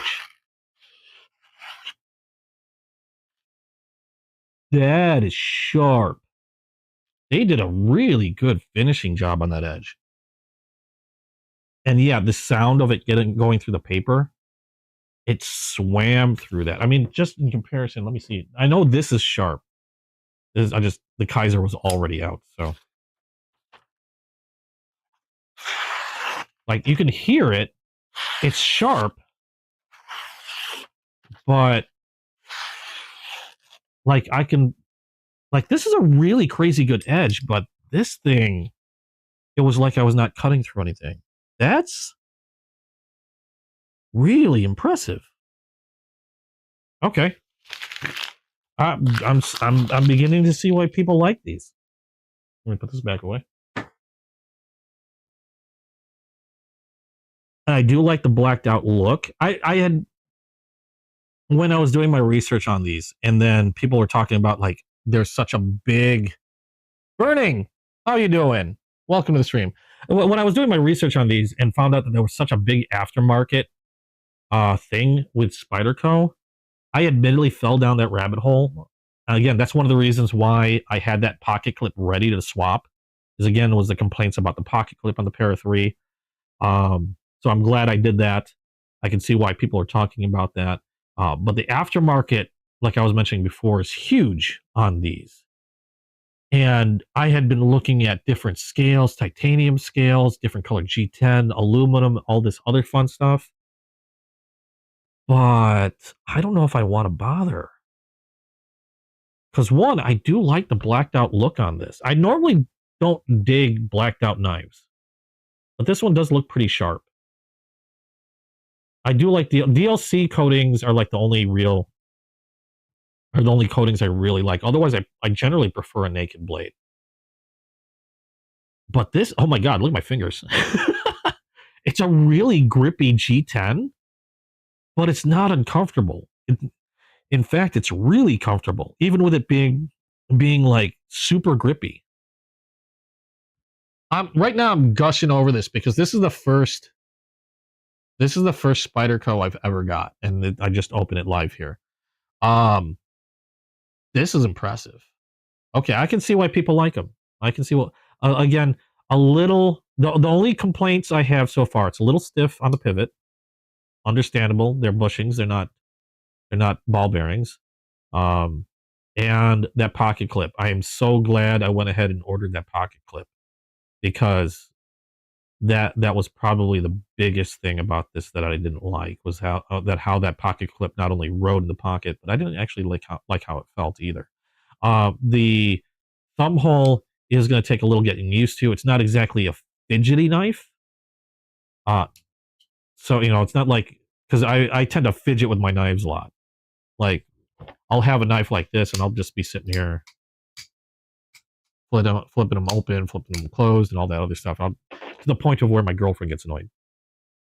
So it's not like a flippy, fidgety knife, but it's still nice, still quick. I was able to flick that open with my thumb. I'm still having trouble reverse flicking it. The compression lock is pretty darn cool. I like it.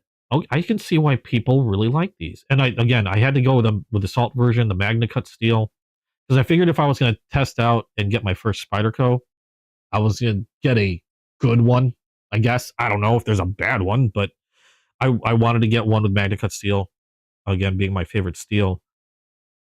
And I'm impressed. Okay, I can see why people like them. Now, there was a dilemma when I got this knife. I had a problem.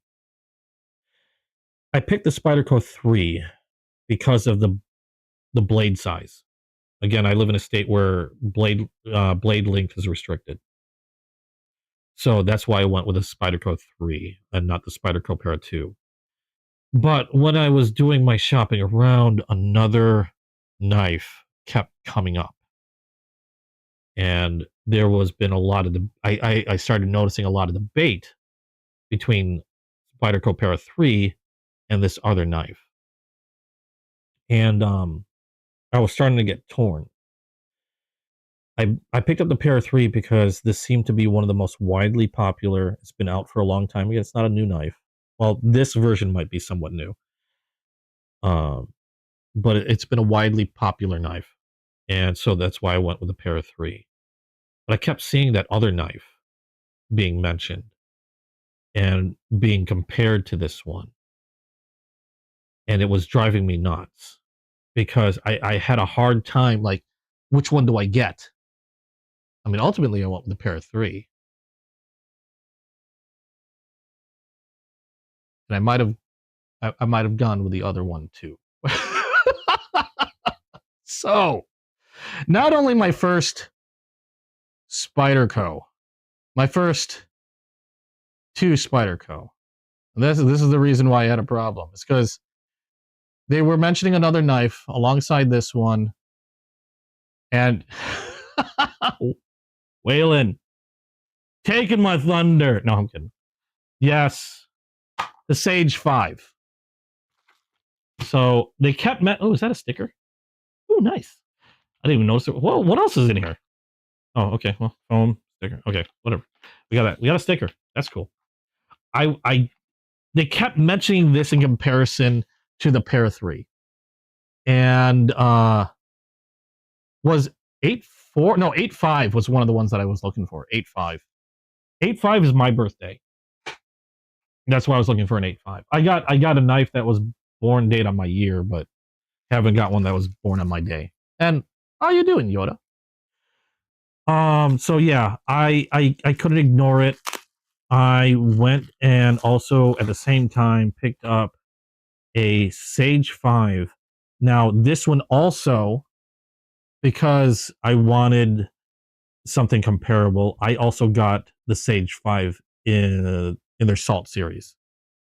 So this one is also in Magna Cut, except obviously it's a naked blade. It's not a DLC coated, but Magna Cut steel, like the Para 3 that I've got there. Now, interestingly enough, this one is made in Taichung, Taiwan. So this is a Taiwanese made knife. Still Spyderco, whereas the Para 3 is US made. Now, their Salt series for the Sage 5, to the best of my knowledge, I haven't found anything different. I haven't found anything other than the Sage 5 Salt in G10 yellow. So this is one that I've seen a lot of people swap scales on, or even go so far as Rit dyeing the scales on. To be quite honest, now that I'm looking at the yellow, I mean, it's not bad. I don't have too many yellow knives. In fact, I don't think I have any. I might have one other one, and I can't really think of it. I might. I'd have to look. That's a modern anyway. I have a few yellow traditional knives. That's, to me, that's different. But Sage 5 was being mentioned a lot because of not only the different blade profile, but apparently a lot of people liked the ergonomics on it. And this is, I believe this is a lightweight. It's not your typical Sage 5. So it's a lighter version of your standard Sage 5. This one does have full liners. Did this have full liners? Now, this is a regular Para 3. It's not a lightweight. No, this one has full liners. Okay.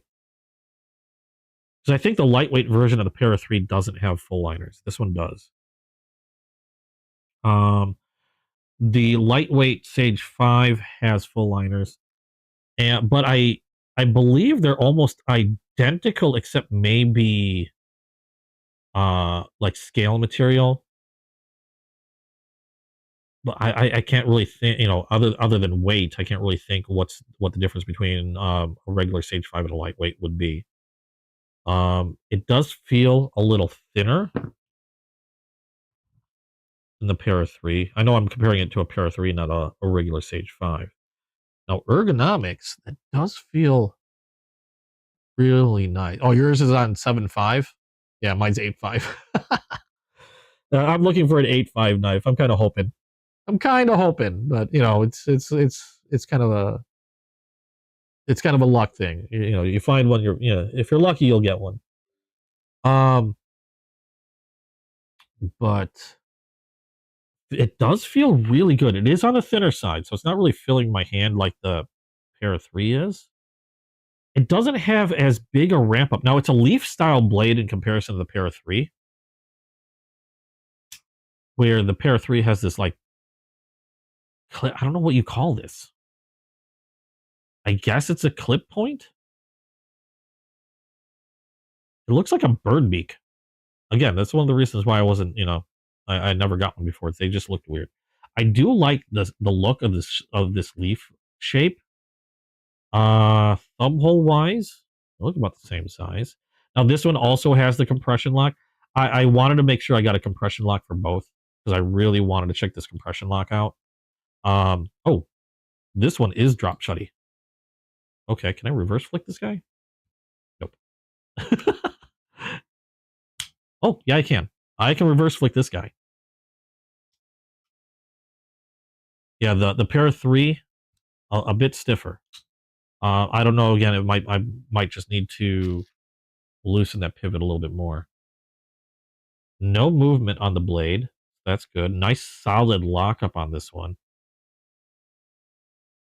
It is perfectly centered on this. When closed, really grippy. Not as grippy as the pair of 3 scales.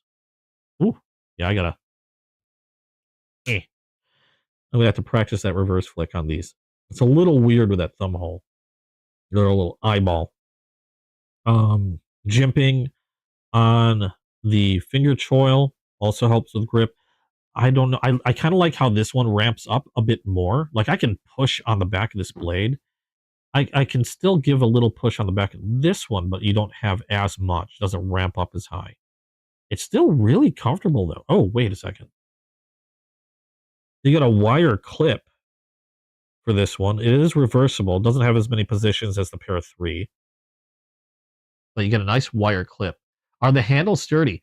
Thomas, yes, they are. They're both of them have now. This is a G. They're both G10. I will say the pair of 3 is a lot grippier, but the Sage 5 isn't bad. I mean, it's still very grippy. And they both have full steel liners. So, yeah, you're not going to get any flex on these or anything like that. That's for sure. So, yeah, they're very sturdy handles. The scales are nice and grippy. Full steel liners on both. Now, again, I wanted to get the Sage 5 because I really couldn't make a decision when I was thinking about my first Spyderco. It was either going to be the pair of 3, and then I started reading about the Sage 5, and then I started flip-flopping between both. I was like, screw it, I got them both.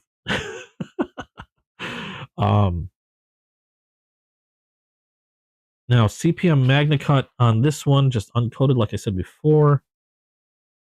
Pretty nice grip on this one. I've heard people say they like the blade shape on the Sage 5 more so than the pair of 3.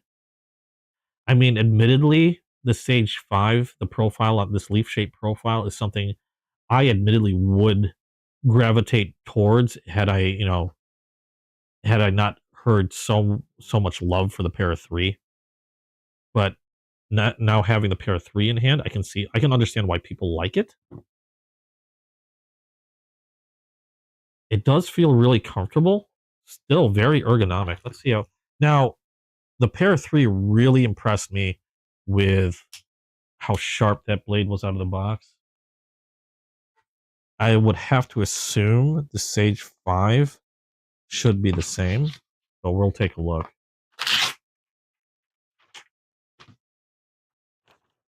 Thomas! Oh, wait. No, I saw you already. I thought it was another question. Let's see how this is.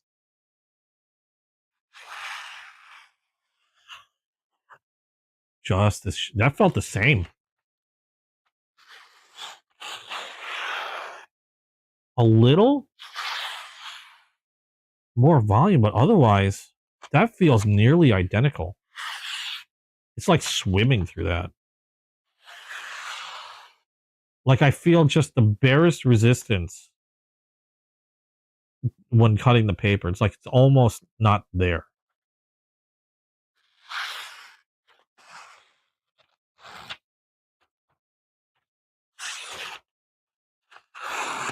Again, on this one, very well done finishing job on that factory edge.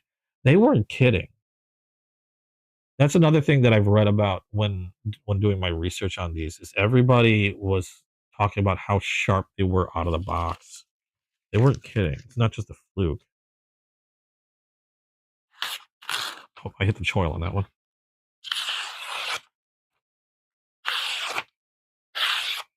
Yeah, they were not kidding. You kind of have to choke up on these. Otherwise, you hit that choil, it's going to stop. That is really nice.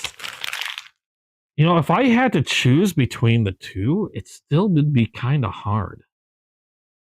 Because again, this is the blade shape I probably normally would have gravitated to.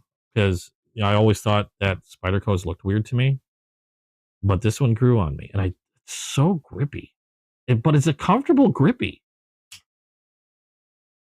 I really like that compression lock.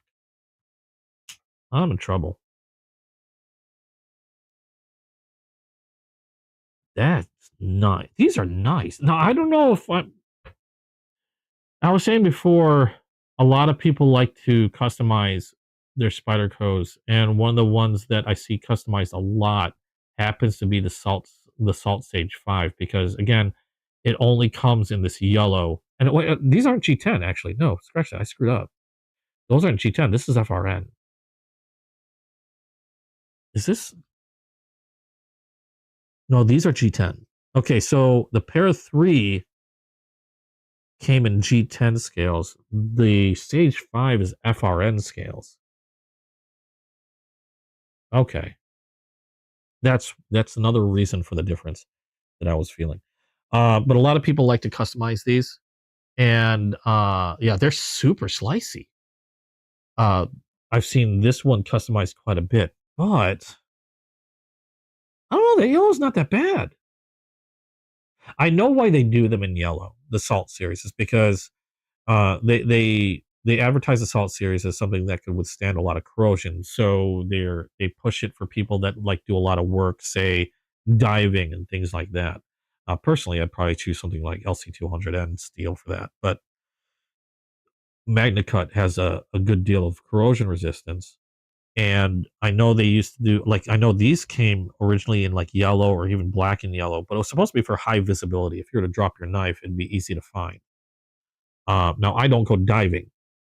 So I had also been thinking about replacing the scales or even dyeing them. In fact, I was prepared to dye these at some point. I even got some Rit dye more. This one's in Midnight Navy. I even got a little camping stove or camping pot. This little cheap camping pot to do my dyeing in. But now I'm kind of rethinking. I don't know if I want to do it now. I'm still going to keep the dye because I've got like some naked G10 scales and other knives that I'll probably dye, but I don't even know if I want to do the yellow. The yellow and black looks kind of cool. So that's a maybe. I don't know. I mean, on the Para 3, that pocket clip had to go. Oh, let's take a look at the pocket clip on this one. So wire pocket clip, different from the Para 3. Okay, yeah, I could probably fiddle with a pivot on that one. Where'd my shorts go? You like the sleekness of the Para 3 blade? Yeah, like again, I just thought they looked funny, but it's growing on me. It's growing on me. I've got so many knives. These are my first Spydercos. Now let's see the pocket clip, tip up, how I like it. Oh, that's nice. Why couldn't they have done that with a Para 3 originally? Now it still peeks out a little bit. That's not a big deal, but that rides nice and deep in the pocket.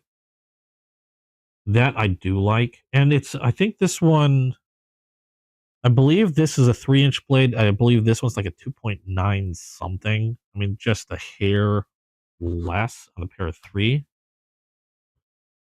That is real. You know, I just noticed how grippy it is when I put it in my pocket. Okay. I think when I swapped this Flytanium pocket clip out, I think that reduced a little bit of like, it doesn't pinch so hard, which is actually nice because this one takes a little get out of there, if you know what I mean. So, I don't know. This is hard. The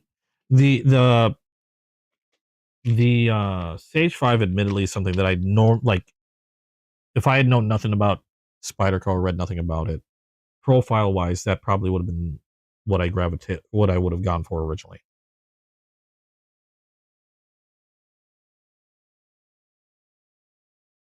Ooh, coffee. Forgot I had coffee. They're both really nice though. I don't know.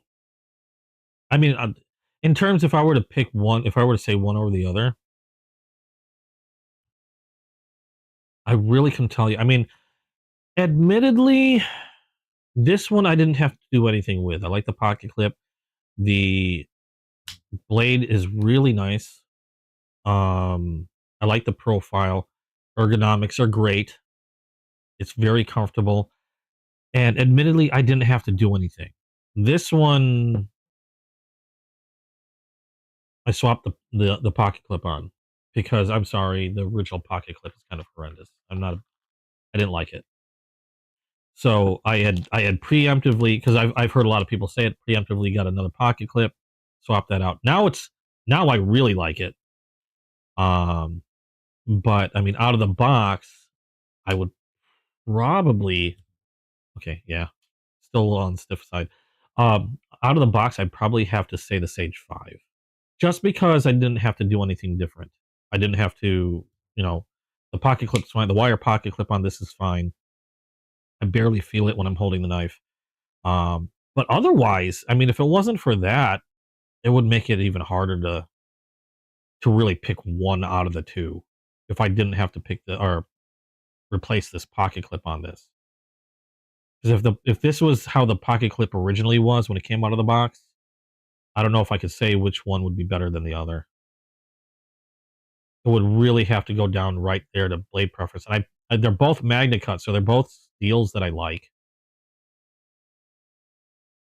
DLC coating. So in terms of coating, normally I like a naked blade, but DLC I am perfectly fine with. Um, I think the only other thing is grippiness. This has it hands down. They're both super grippy, but I mean, this one locks into your hand. That's how grippy this sucker is. This one's a little thinner, still super grippy, a little thinner, still can get a full grip on it. I couldn't really. Let's put it this way. I'm glad I got both. If I got one and I was always wondering about this one, if I got this and was always wondering about this one, I think I would have gone mad. The only other thing, and again, if I just use my thumb, it pretty much that issue disappears. It's not the quickest blade on the Para 3, but like I was saying before, maybe that pivot just needs a little bit of loosening. I'm hesitant to do it any more than what I just did, which was it just moved like a hair because I don't want to introduce any blade play to it. I don't want to do anything weird. So it's possible it just needs to be worn in a little bit. This one's a little bit more drop shutty, but it's still nice. They're both still nice and smooth, and both awesome lockup on that blade. No movement on either of them.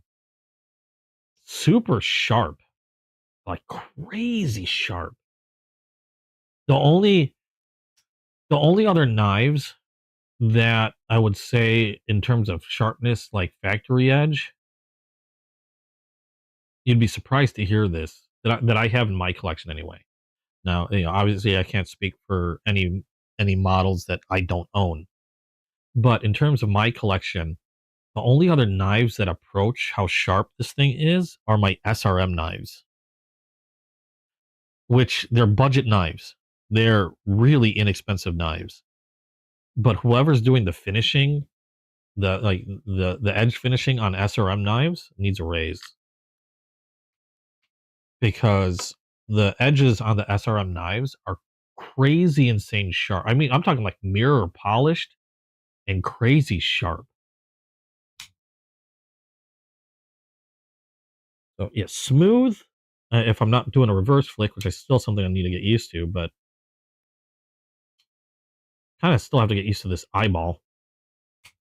But otherwise, once I get it down, it's nice and smooth, really quick.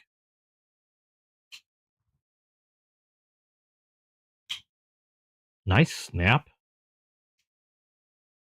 This one's a little easier for me to do with the reverse. Whereas this one, again, a little stiff.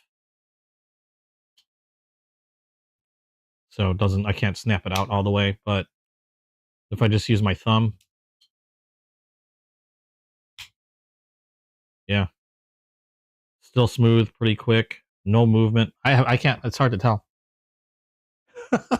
I like them both. I'm screwed.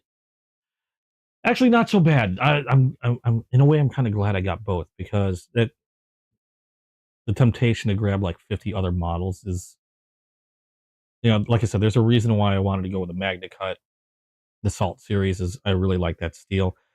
They do come in like Maximat, Rex 121, which are great, fantastic steels. But I like in terms of like weather and environment, I prefer something that can hold up in terms of corrosion. And while Maximat and 121 are great, I know they're I don't even think they're like technically stainless steels.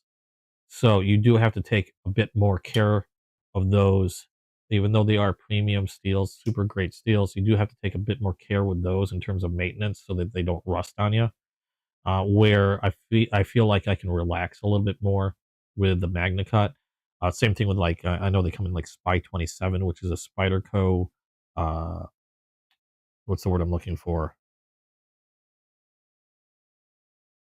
It's their own proprietary. It's their own proprietary steel that they use on a lot of their knives. That Spy 27 steel is also supposed to be really good, uh, um, and also less expensive. If you're looking for something not as expensive as, say, the Magna Cut or the Rex or Maximet steels, Spy 27 steel is supposed to be great. Um, yeah, I'm.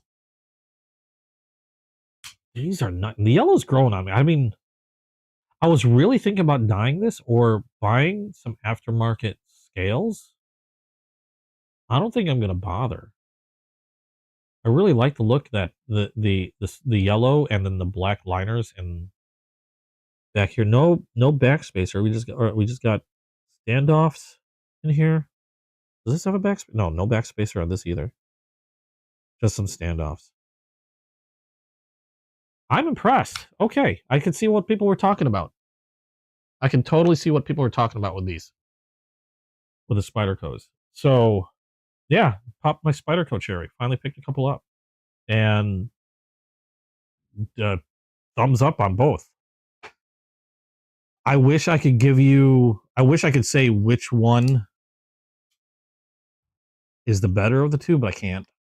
I mean, and that, and I really still haven't used these. These are just out of the box, so I haven't carried either of these. I haven't, other than cutting some paper. I haven't done really anything with either of these to give you any like experienced thought on it, other than my initial impressions. Initial impressions is they're both great. Um, and just on that, in regards to that, it's really going to come down to blade shape, whether blade shape, aesthetics. um do you need something that's super grippy?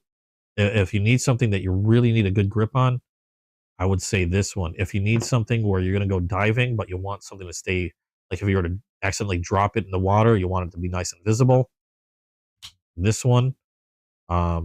But even then, that could be all changed by the aftermarket parts that you can get for these knives that are widely available. Like if you wanted something to be, if you wanted this to be more visible, it's very easy to get a different color set of scales.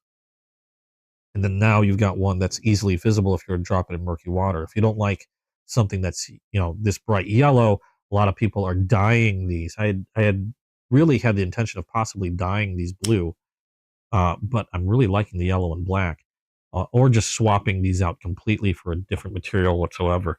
I know a lot of people will also swap these out because, again, this is a lightweight model and it is a bit on the thinner side handle wise. So I've seen people swap them out for slightly thicker, a lot of times titanium scales, and they look really nice. But at the same time, I'm just, well, first of all, I've already paid a pretty penny for these. Um, and scales can get pretty expensive depending on the type. but I do really like the yellow. I wasn't sure about it, seeing it in pictures, but now that I have it in hand and I'm looking at it with my own eyes, I'm really liking it. I'm really, really impressed with these two. But those are all the new knives that I've got for the last couple of weeks. I do have another order coming in, but it's not going to be here till next week. It's just a small, like I got a couple traditional knives coming in from Chasing Blades. Can't wait to get those. And those will be in. I plan on doing another live next week. Hopefully I won't run into as much trouble as I did today. And we'll be able to take a look at those. But I really appreciate you guys hanging with me, and sorry for the slow and late start. I know I'm gonna end up having to end this pretty soon because it is past 6, which is when I normally end this. So I know it wasn't as long a live as I normally hold. So I really didn't get into a lot of regular chit chat. I mean, if you guys have any questions now, I can extend a few minutes. On my collection, my thoughts on anything, what have you. Obviously, I don't have time to do any customization work like I was hoping to do, because I was actually thinking of doing a little bit more burning, but that's going to have to wait till next week, where I plan on burning another gray bone. I have a full-sized trapper that I want to burn. Where is it? It basically a full-size version of, that's not it. Where did I put it? A full-sized version of this fella, done in gray bone. I want to do a toast on the full size because I really like how this came out. I really like the looks on this. I was kind of hoping to do that today, but everything got kind of foobarred, so not going to have time, but hopefully next week. And I also got a red bone that I might go ahead and burn as well. I did an experiment with another red bone before, and I'm warming up to the looks of it. So I might go ahead and burn that red bone. So we'll probably do that next week. So any questions on what you guys saw today, or just any questions in general? This is why I like holding the lives. I like chatting with you guys. I like talking knives. This is how I learn. I don't pretend to know anywhere near everything on pocket knives. I've been collecting for a long time, but I'm still always learning something new. Hell, this is the first time I've played around with any Spyderco. I've never owned any Spyderco before, and I've got so many knives. You'd think I would have had one Spyderco in the mix, but there's only one other Spyderco that I keep a Band-Aid handy. I do. I got a lot of them. I've got boxes and boxes of Band-Aids, and no, this is not sponsored by Curad. For some odd reason, I just have a lot of Curad stuff. I got a lot of Band-Aids ready, just in case. But, what was I saying? Yeah, first time owning Spydercos. Impressed, I have to say. Very impressed. There is one more Spyderco that I am thinking about getting. More again was, it was another comparative thing. I just haven't pulled the trigger on it. That's the Delica. The Delica is the third knife I've been hearing a lot about. Another widely popular Spyderco, except the Delica is a little different, where these are, you got the compression lock on these. The Delica is a lockback, so it's not like a fidgety knife. It's, a lockback like the, what did I have, for example? If anybody's not sure what I'm talking about, that's not one. Of course, I have a hard time pulling one out. There we go. This is an burnt amberbone Rogers jig, but a lockback, kind of like how this is, where the blade locks in place. You have a lock back here that you press down on that releases the blade, and then you fold it back into itself. So the Delica is more something, more along the lines something like this, as opposed to these. And that was the third one I kept hearing about. So maybe sometime in the future I might pick that up. I just haven't pulled the trigger on it because these were already pricey as they were. And I like to eat. I prefer to eat more than just ramen. So that's why I've held off on it. But yeah, if you guys don't have any questions, I think that's going to be it. Let me know what you guys think. I've heard some of your guys' thoughts on these spider toes. And like I said, overall, they're just widely loved, which is why I had to finally dip my toes in and take a peek at them. Because, other than aesthetics, I really had nothing I could say about it because I didn't have any of them in hand. Never had one, never owned one, never really held one. So in order for me to say anything about it, I decided I needed to be able to play around with them. And now that I have, I'm glad I did. I'm very glad I did. These are great. These are fantastic. Need a little practice. That's about it. I didn't apply any oil to this one. I might have to do that. But really impressed. Glad I got them. And hopefully this doesn't make me any more poor than I already am. But thanks again. I think we're going to go ahead and end it for today. Again, short one. I'll be doing another live, hopefully next week. Hopefully starting at my regular time and not overly late, like it was today. So just basically plan on another live next week. Hopefully I'll have some more stuff to show. I'll be hopefully doing some customizations on other case knives again, and then we'll just chat about stuff. Talk about knives, and hopefully have a little fun. So I'm going to go ahead and end this here because I need dinner. I need to spend time with my girlfriend, and I need to get ready for my video game channel later tonight. So thanks again for watching. You guys in chat, awesome as always. If you haven't yet, hit like, hit subscribe, and make sure to hit that notification bell so that way you get notifications when I drop a new video or go live again. Excuse me, my voice is even going. So without further ado, thanks again for being here. Like I said, you guys are amazing. Thank you guys so much for all your support. We are nearly at 500 subscribers. Where am I at? I don't know. Last I looked, I was like 80 away. And that is freaking amazing. I'm excited. So yeah, close to 500. Tell your friends, have them come by, check out some of my videos, and let's see if we can hit 500, because that would be awesome. But yeah, I gotta head out. So thanks again, guys. You guys awesome as always. Hope to see you guys in the next video. Bye-bye.